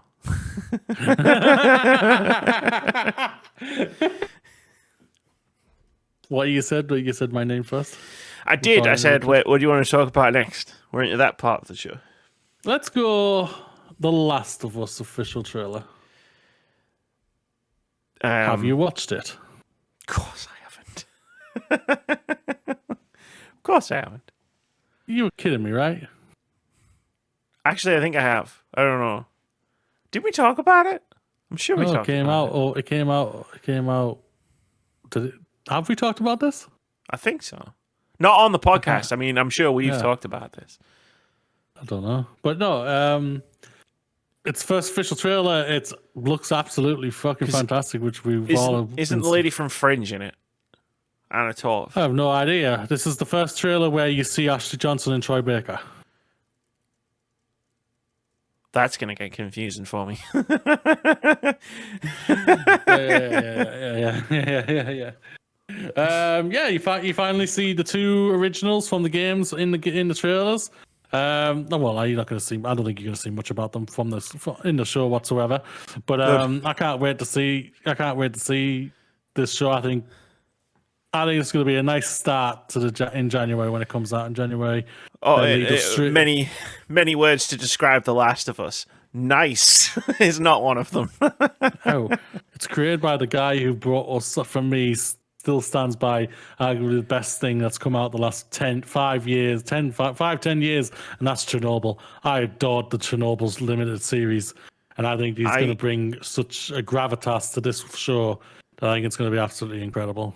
I just need... if Troy Baker and Pedro Pascal are in a scene together, my brain is going to explode. Because it's like, that's Joel. But that's Joel's voice. To what going from the trailer, Troy Baker looks like he's with the cannibals. Oh, okay, cool. Maybe we'll see him get killed. Yeah. With a golf and club. Ashley Johnson looked like she was giving birth. So I'm thinking, are they making her Ellie's mother in the show? Okay. That's interesting. I have seen the trailer because Left Behind. There's some of the Left Behind scenes in the trailer, and I was like, "Oh, cool! They're going to do that." Yeah. So I have seen the trailer. Yeah, I remembered. That's good. Thing is, I like how you're like, it looks like this, and I'm like, have I seen this? Yeah. Funny thing is, you see Ashley pretty easily. Spot and Troy, that's a bit hard. I mean, the missus were like this. Okay. One frame at a time. Yeah, something like that. Yeah. There he is. Is that him? That's true. Can we unblur this? Enhance. Computer enhance. Magnify. Top left. How much of this? How much of the game do you think they're going to get through in the first season? I think they're going to get all the first game in the first season. Cool. That's how it seems like to me. Do you think it'll end the same way? Don't know, don't care. I mean, in the same place. Do you think it'll end in the same place? Or is she's like, did you... I can't remember what the last line of The Last of Us was, but you know what I mean. Where they're talking. Yeah. And he's like, they didn't have a cure. And she's like, fuck you, old man. I'm going to become a lesbian and not talk to you for 4 years. She's already a lesbian. I realized as I was saying it that I was saying it wrong. And I was just like, you know what? I'm tired. Leave me alone. I'm tired. Leave me alone, yeah. Excuse me. I'll say what I said. I don't know. I don't care. Like I say, they can do whatever. They can change whatever the hell they want in the show because it's not going to hurt the game whatsoever. Yeah. So. I just think it would be interesting because I think a lot of people who've never played the game are going to watch the show, and I just think it'd be a fascinating place to end season 1 in the same place they ended the game. Yeah. I would think it would. Yes, I agree. I think it would be a fascinating thing. If they want to go for that. Yeah, go for it. If you don't want to, that's fine. They release a trailer for season 2, and it's just someone playing golf. And everyone who knows, and everyone who doesn't is like, "What the fuck's this?" Because let me tell you, future Last of Us TV show fans who don't know anything about the game, you have no idea what you're in for. Season 2 is gonna kill you. It's a fucking hell of a ride. Watch out for golf enthusiasts. That's all I'm gonna say. Yep. Yeah, it looks good. Looks amazing. It does look cool. I love that they're not showing the clickers that much. I would love it if they went through the series and they gave it the same treatment as the Alien in the first Alien, where it's like you might see bits and pieces of them, but you're not going to see you're not going to fully see it until maybe it's like the last episode or whatever. I don't think they're going to see it like that, but I think that's how they're going to get Tret. That's how they should do it because clickers are scary, but it's just a concept. Yeah, no doubt. Call of Duty coming to Nintendo. Call of Duty's coming to Nintendo. Apparently, maybe not. Phil Spencer has said we're going to bring Call of Duty to Nintendo. Phil Spencer doesn't own Call of Duty yet, but he's agreed to enter into an official thing to bring Call of Duty to Nintendo for 10 years. He must be allowed to do this because, like, I remember like the whole thing, like when it comes to like mergers or buying and everything like that, you're not allowed to really do anything at all. You're not really allowed to say anything at all. That all you can really say is that we're still going through the processes. Basically, he's come out and basically said, I'm signing into agreement. It's going to come to Call of Duty. Call of Duty's coming to Nintendo somehow. Maybe they'll bring out a more powerful console. Who knows? It's cloud, but no. Right. I need to say something I said on Twitter, and I know you're not on Twitter, so you probably didn't see it. Where it's just like I saw this come out.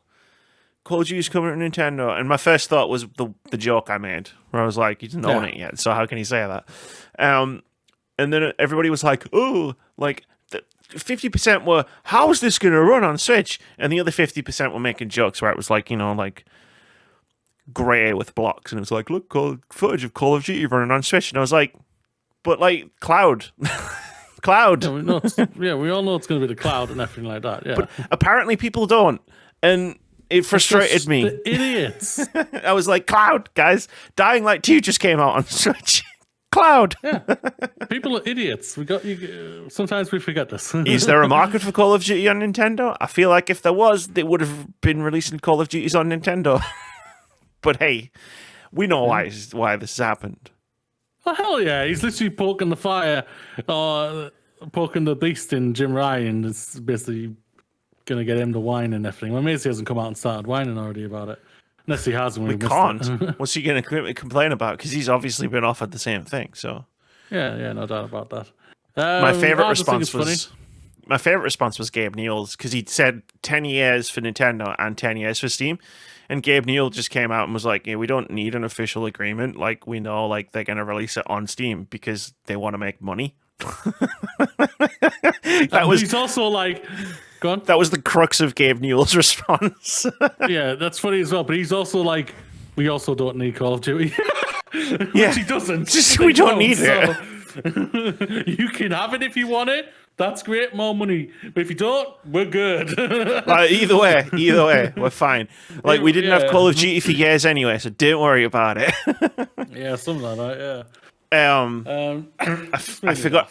I forgot to make my joke about the Game Awards, where I was like, "Oh, it was nice to see Phil Spencer there, and it was nice to see Doug Bowser there." Jim Ryan wasn't there for some reason. I don't know why.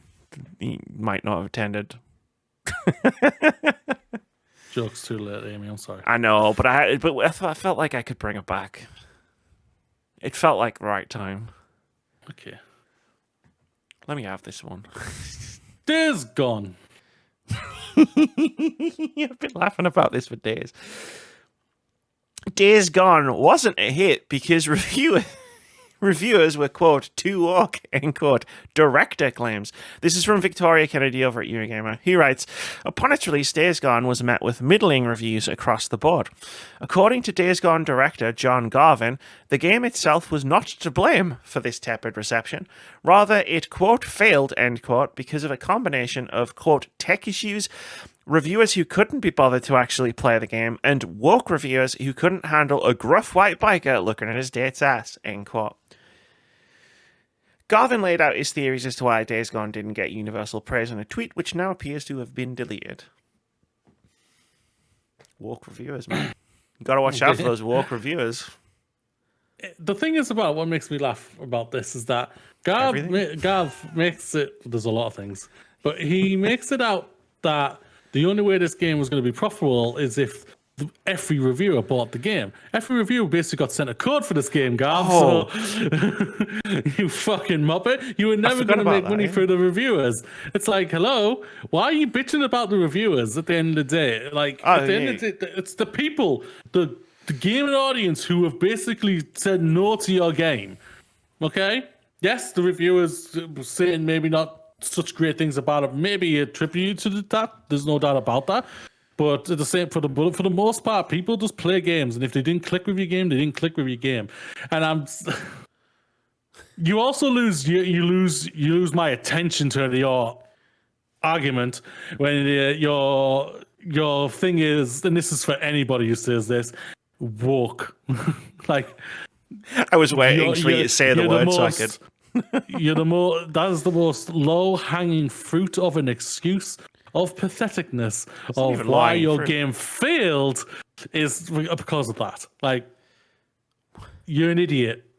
You're all an idiot who claims this form of entertainment, whatever that was, whatever it is bad because it's woke, or it's bad because the critics didn't like a biker looking at his date's ass.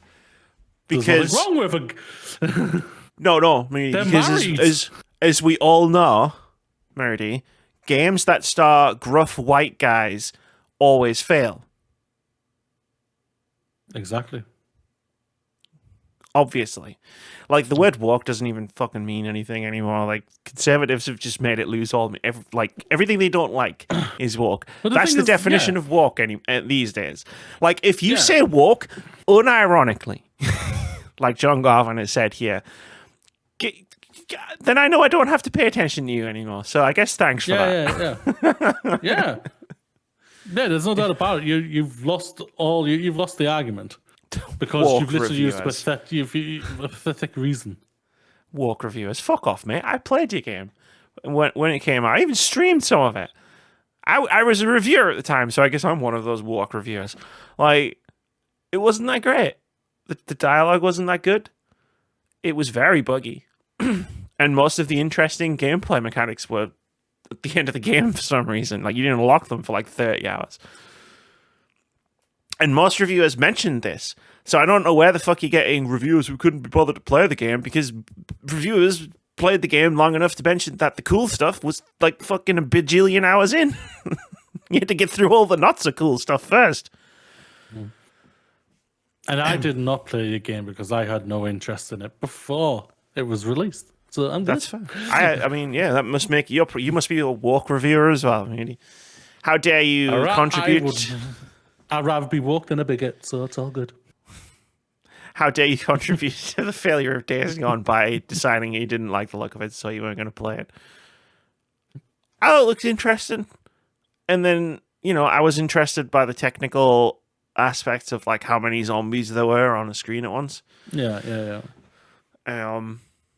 And then I played it, and it was fine. It was okay with some aggravating design decisions and some bugs. Yeah. If that makes me woke, I mean, okay, whatever. I guess I'm a woke reviewer who couldn't be bothered to play the game. Injected into my veins.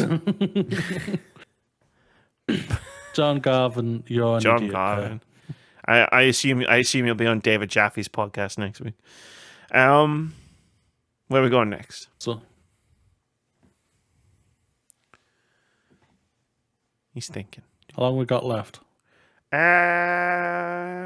We've probably got about 13 minutes. 13 minutes, okay. Ish. Diablo. Okay, we can do Diablo. Diablo 4 developers allege mismanagement, crunch, and disturbing creative decisions in the report. This is from Graham Smith over at Rock, Paper, Shotgun. He writes, current and former Blizzard employees have shared details of alleged mismanagement and crunch during the ongoing development of Diablo 4. Speaking to the Washington Post under the condition of anonymity, the employees say that impossible deadlines, managerial indecision, and disturbing script revisions have led to employee dissatisfaction and high turnover. According to the detailed report by the Post, Blizzard have, quote, not explicitly required employees to work overtime in most cases, end quote, but are incentivizing it in different ways, including profit sharing and offers to cover meals. Staff said that Diablo 4 has an unannounced release date of June 6, 2023. This has obviously now been announced at the Game Awards. Although this internal date has allegedly slipped several times already, one staff member at Blizzard Albany said, quote, we're at the point where they're not willing to delay the game anymore, so we all just have to go along and figure out how much we're willing to hurt ourselves to make sure the game gets released in a good enough state, end quote. Blizzard Entertainment spokesperson Andrew Reynolds told the Post, quote, "As you may know, game development in general, and Diablo IV specifically, follows an iterative process where the scope evolves over time. Production on the game is going extremely well. Overtime is voluntary and limited to specific teams. We regularly survey the team on their professional well-being, and the latest results are the most positive they've been in years." Low bar. The article charts the development of the game under several different leaders, from alleged indecision and scrapped work under director Luis Barriga and lead designer Jesse McCree, who both left Blizzard in 2021, to a lack of significant improvement under the current head of the Diablo franchise, Rod Ferguson. Employees also spoke about the, quote, "disturbing," end quote, creative decisions by Sebastian Stepien, the former creative director on The Witcher 3 and head writer on Cyberpunk 2077, who became creative director on Diablo IV in 2019. Stepien allegedly undertook a rewrite of Diablo IV's entire script, creating what multiple employees called, quote, "the rape version," end quote, due to repeated references in the script to the rape of a love interest, and to the script referring to, quote, "this female character as the raped woman as a primary description," end quote, according to the Washington Post. Two employees also told the Post of a line in the script which read, quote, "and then she was raped brutally," end quote, and that employees would repeat the punctuation out loud to each other, quote, "comma, period," alarmed by the direction Stepien had gone with the script, end quote. The script was ultimately overhauled the same year, and the character was cut from the story. Stepien did not respond to a request by the Post for comment, but Blizzard spokesperson Reynolds said, quote, "the story in question was floated more than 3 years ago under different creative leadership as a character backstory, not game content. At that time, it was deemed inappropriate and we went in a different direction. We remain confident in the team. They're building something incredible and have received a lot of positive feedback from players," end quote. End story. Okay. Okay, so Activision Blizzard. Activision fucking Blizzard, you fucking Here we assholes. are again. Here we go again. So apparently, the staff deciding how much are they willing to hurt themselves to crunch. Sure. Go fuck yourselves. So let me just expand on that, because I read the Washington Post story. It's far too long to use in a podcast. Understandable. But so the offer of covering meals is if they work X amount of hours, like whatever, like a longer shift, basically, Blizzard will pay them $25 in DoorDash credit, so they can order a meal to their work and eat while they work, I guess. Just wanted to clarify what that actually was.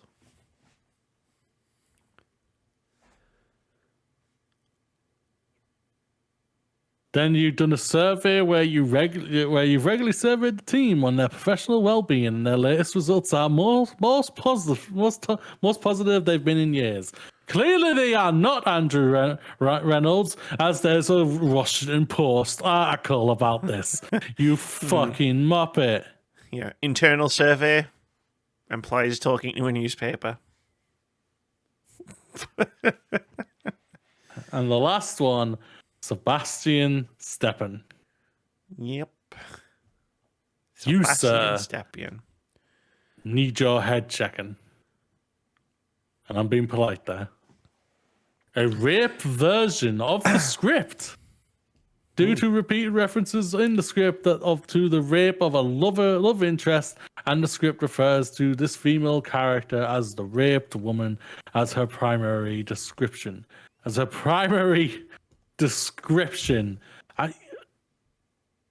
is wrong with these people?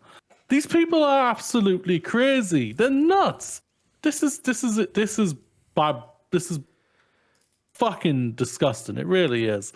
Like, I don't know where to go, man. I really don't.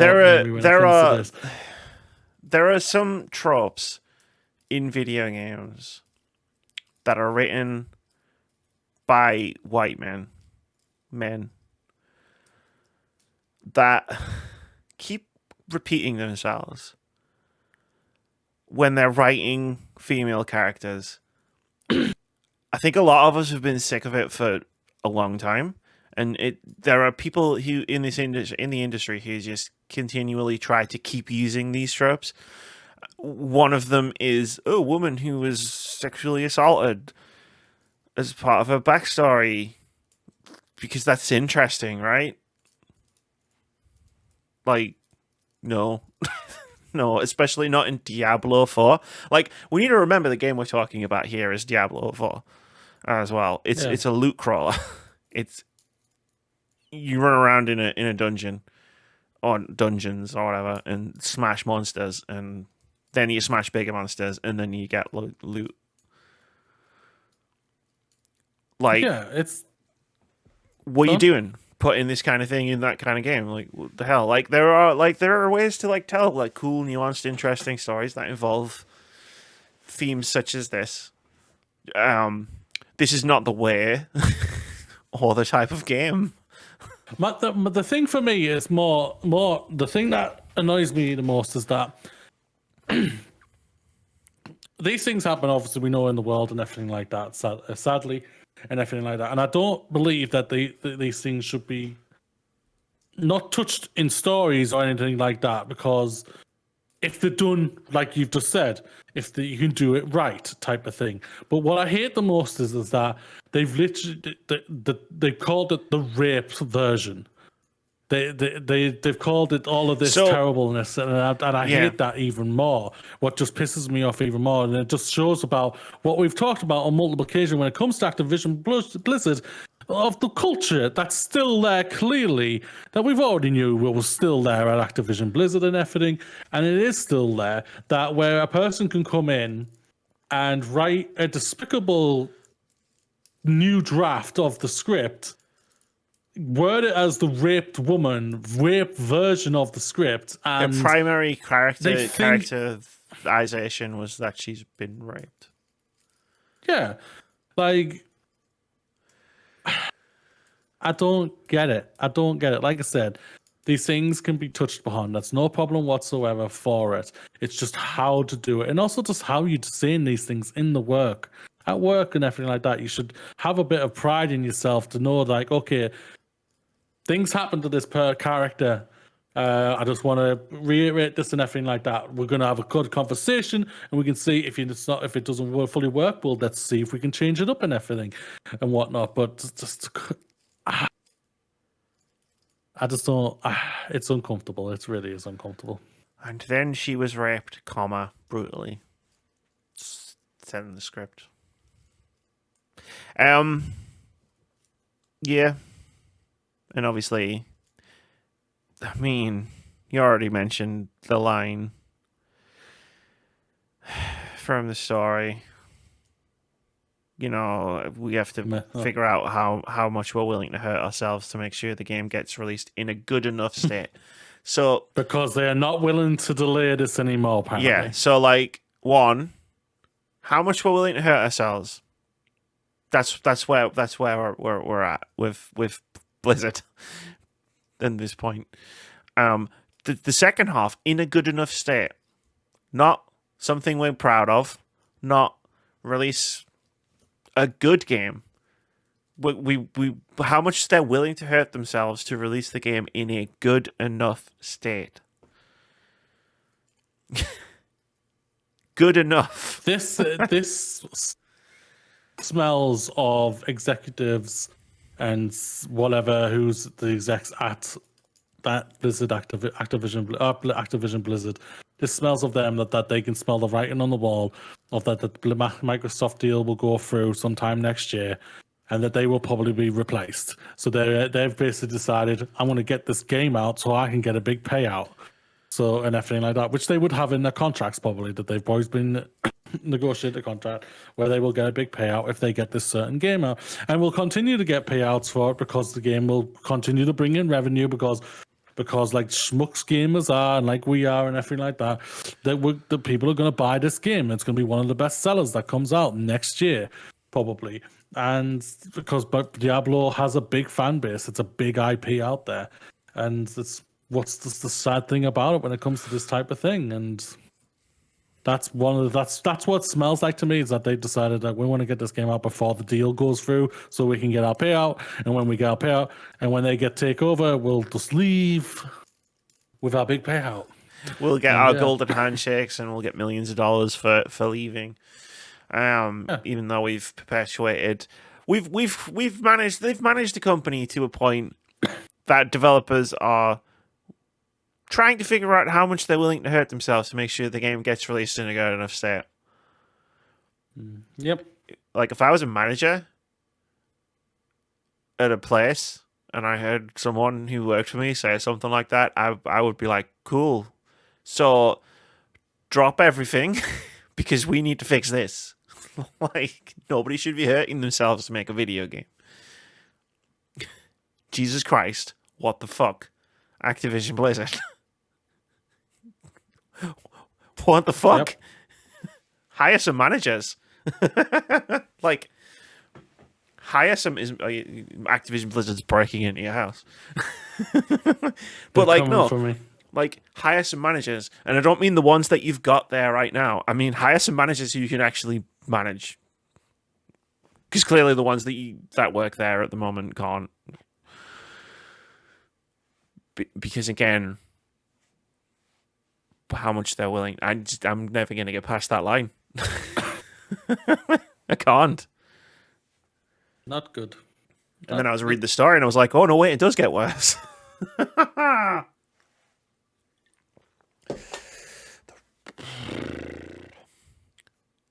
Is there anything you could talk about, like, that's left on the how long we got left? Couple of minutes.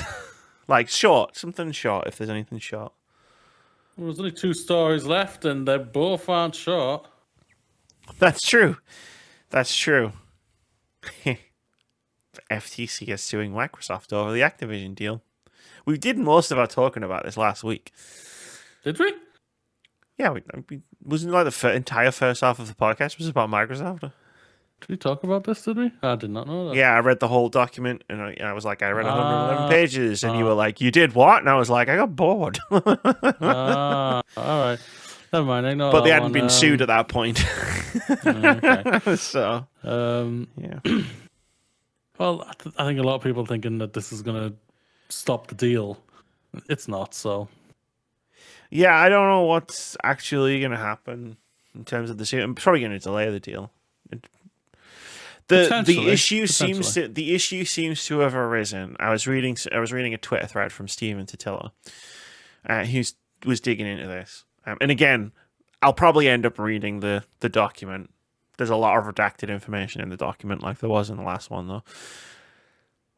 The issue seems to be around how Microsoft is talking about exclusivity. Because at the moment, obviously, they're saying, "Oh, we will make Call of Duty exclusive. Look, see."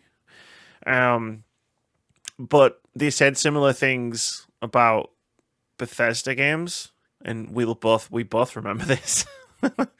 And then started making a lot of Bethesda games exclusive, which we expected them to do. But the issue that it seems like the FTC has with that is they've kind of said one thing about the last company that they bought and then done another. So the issue the FTC is having is they're saying those things now, but if the deal goes through, are they then just going to do the other thing like they did the last time? So they actually they have like precedent for Microsoft saying they'll do it, but then not doing it. That's why I think they've decided to sue them. The other thing is, the one part I saw from the actual document where they've been sued is it does seem like The Elder Scrolls is going to be exclusive to Microsoft and PC, because there's a section where they're talking about a game and the game's title is redacted. But judging by like the context clues of the sentences around it, they're talking about The Elder Scrolls 6. And they're talking about that being exclusive to Xbox. So, yeah, those are the 2 things that I learned. I'm gonna be honest. This happened, and then the Game Awards happened, and then I was like, "That's fair. That's fair." Let's crack on to what's coming out next week. What is coming out this week? There's a lot coming out this week. What the fuck? It's middle of December, guys. Chill the fuck out. On December 12th, Wavetale comes to PlayStation, Xbox, Switch, and PC. Then, I don't think any of these links work, by the way. And then on December 13th, Crisis Core Final Fantasy VII Reunion comes to PlayStation, Xbox, Switch, and PC. I love the fact that the prequel's coming to Xbox and Switch. And the game itself is not there. Also, High on Life is coming to Xbox and PC and is also launching in Game Pass. On December 14th, Lil Gator Game is coming to Switch and PC. Then on December 15th, Blacktail is coming to PlayStation 5, Xbox Series X and S and PC. Melatonin is coming to PC and Akka is coming to Switch and PC. And lastly, on December 16th, The Block is coming to PC. I'm already in backlog mode, so I'm not even thinking about these games right now. I'm like, I got a list of games. I'm mowing through them. New games are still coming out. Great. Add them to the pile. We're fucking halfway through the last month of the year. I don't understand why there is still like a big list of games coming out. What's happening? Is December becoming the new March? Are we suddenly going to have like shitloads of games coming out every December? Potentially. Oh God. Please no. No God, no. Game of the Year is already too complicated enough. Please stop. Should we do OpenCritic head-to-head? Yeah, go for it. It's time for OpenCritic head-to-head. This is the game we play every week where we try to guess the OpenCritic average of an upcoming game or two. Whoever guesses closest to the score gets a point. If you guess the score correctly, you get 2 points. Last week, we sort of tried to guess the OpenCritic average of Choo Choo Charles. It got a bit weird. Sort of. We were trying to manifest a particular score so that Moody could finish second in Fantasy Critic. So we both guessed the same score. We both guessed 81. Choo Choo, technically we both succeeded. But we failed at manifesting the score, but we both got a point. Choo Choo Charles has an OpenCritic average of 55, which is funny for other game-related reasons in the different game. But, yeah, I'm not going to bother updating the document. We both got a point. We both didn't. It's fine. It just keeps things level so we can make the last week interesting. Yeah. This week we're going to try and guess the OpenCritic average of High on Life. The last game that we're going to do this for in 2022. And we're tied.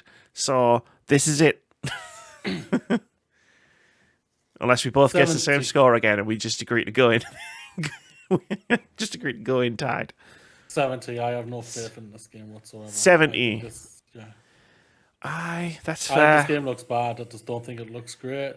I think this game just looks, yeah. I don't know, man. Like, my issue is, because this is like Justin Roiland, right? So this is like a Rick and Morty-esque thing.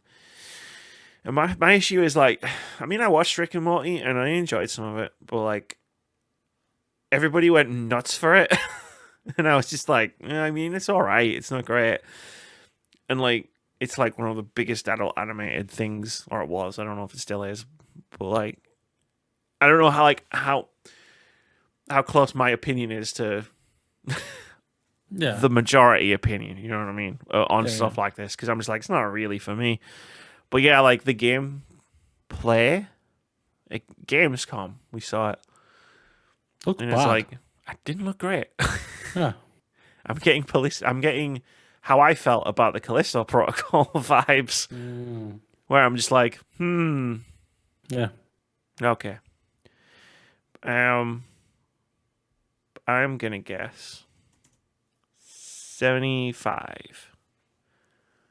I was gonna go 74, but I want to take draws off of the table. No, wait. 74. Yes. Yeah. If I did 75, we could draw. And I was like, I want to take draws off the table. That's fair. So last week, if we draw, I don't know. What do we do? Flip a coin next week? No, we just hold hands together and we say we're the winners. Oh man, I want to do that anyway. we can in a couple of weeks. Okay, we'll do that. We'll do that in real life. Okay, we'll go into Smiths together and say we are winners. We are the winners, and we'll buy something. Get out of our shop. Yeah, and then they'll throw us out. Yeah, something like that. Yeah. Fantasy Critic's making me laugh for multiple reasons. Understandable, yeah. Understandable. I was in Joe's Twitch chat the other day after the Choo Choo Charles reviews had come out, and I said, Joe, congratulations, you're not going to finish last in Fantasy Critic. And he was like, but I haven't played since we drafted. And I went, indeed. Neither is Keith, Joe, so don't worry, mate. Yeah, Keith realized he's not catching you and Elfie. He's not falling down to Joe and Russ. And I think he just went, I don't need to be here. Like, I am fourth. Nothing is going to change that. And he just pieced out. And I respect it, you know? Yeah. I got asked after last week why I was trying to manifest the score, why I was trying to help you get second over Elfie. And the way my answer was, if you'll recall January, when we were all drafting, I had one objective this year: beat Moody. And I quote myself, I don't even care if I finish in 5th, as long as Moody finishes in 6th. I beat Moody months ago. And he puts up with me on this podcast every week, more or less. I owe him. So of course I was going to try and help him. It didn't happen though. But it is still pretty funny that Russ is just absolutely... Choo Choo Charles just completely fucking obliterated Russ's score. It really did. It really did. Russ is the most unluckiest bugger ever. Unless High on Life is like the best game of the year, he's not coming back from this. It will not be. And I've got Crisis Core points to go on, but I mean, like, I'm like 50 points clear of Alfie, so it's fine. You get a pick before I next year, at least. Yeah. Yeah. So there's that. It'll be a fun game next year. Joe's probably not going to play, but I think Vitz wants to play. And I'm still going to make Russ. I'm still letting Russ pick first next year because Jesus, he needs everything. He needs all the help he can get. We all know his first game is going to be that curb station thing, whatever it's called. I mean, yeah, but that's like saying my first game is going to be Hollow Knight. My first game is going to be Hollow Knight. Yeah, but I'm going to laugh if that game doesn't come out still. And if it doesn't come out, it's going to be my first game for 2024. No, I meant Russ's Oh, Kerbal. Yeah, I think his first game is going to be Zelda. If he doesn't pick Zelda, if I give him first pick, right?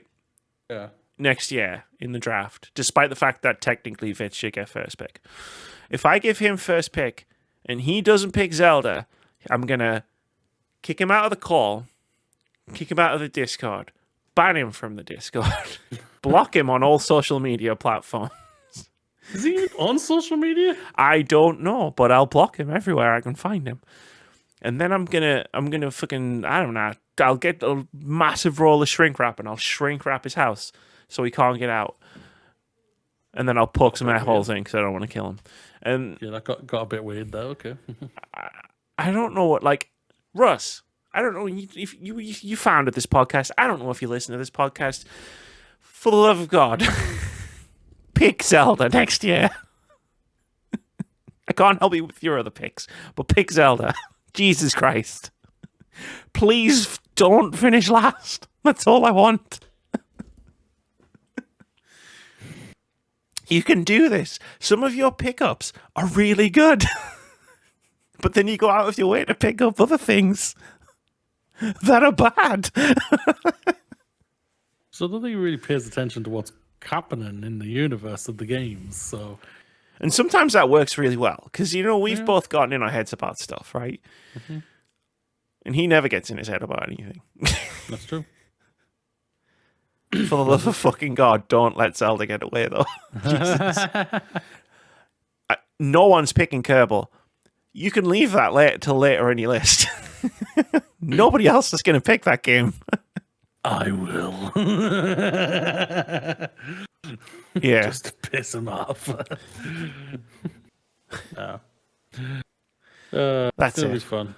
It's going to be fun. It's a fun game to play. Yeah, it's all right. Penultimate episode, Amy, today. It is, yeah. Next week is our final episode of the year. Next week is our final episode of the year. We might have a special guest next week. See how he feels, I guess. I'm pretty sure he's coming. He said that before. That's true. That's why I said pretty sure. Yep. What I'm saying is, he said he was.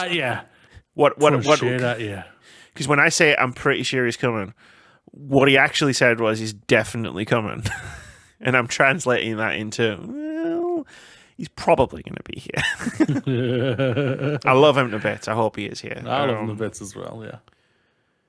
And then after that, got some time off. Yeah. Well, and then after that, kinda. Yeah. I don't finish it for a week. For 5 I work more in days. retail. I don't have any time off. Yeah, well. From the podcast. Yeah. And then after that, Game of the Year, baby. Mm-hmm. It's going to be interesting to see how many games I can get. After that, I'm going to try and get a special guest or two for our most anticipated games of 2023. And then after that, we draft Fantasy Critic. And then after that, it's how late are you gonna keep Fantasy Critic? We can do them the other way around. We'll probably record it super early. I don't know. We don't need to record it on the week that we're putting it out. Okay. I'm not doing Game of the Year in nearly February like we did this last year because it was pointless. We took the entire extra time and didn't play any games. Oh, I have no problem with that. What I mean is this Fantasy Critic just sounds like I'm thinking, well, a couple of games are going to be out by the time you bloody get this thing recorded. I don't think so. I've got a calendar. Let me have a look. I got a calendar. I updated it after the Game Awards. Not immediately after the Game Awards. It was 4 a.m. and I went to bed. But, you know, like... I know what you mean. We've obviously got the Fire Emblem game. Well, because we're doing a remake. thing and You got Forspoken. Oh, fine. Look, I'll figure it out. All right. Like I'm a planner. Okay, that's what I do. I plan. Yeah, well. I got this. That's gonna do it for episode 300 and whatever the fuck I said it was at the beginning of the episode. Thanks for joining me, Moody. Lovely as always to see you. It's lovely as always to see you as well. I'm now going to bed. Is that your? I was going to say, do you have any final thoughts? Is that your final thought? It's Avatar week, everybody. We're going back to Pandora. Hell to the fucking yes. Never doubt, James effing Cameron. Is it too late to say that I dyed my hair blue for Avatar? No. I just want to be involved in this. You seem really excited, and I'm so excited for this movie. I am, Amy. I am terrible. Text my partner, ask her how bad is he right now with Avatar. She'd probably say he's insufferable. Sure, I just said the gifs of Smurfs just to make her laugh. Might make her laugh, yeah. I'm gonna send her like 6 unsolicited gifs of Smurfs, one after the other, at the second weekend this call. Don't tell her why. I love you. Let's go. Peace out. Last week, next week. Peace. Pandora. Fidget spinner. I have one as well. Yeah. Oh, yours lights up. Yours is cooler than mine. How dare you? That's not fair.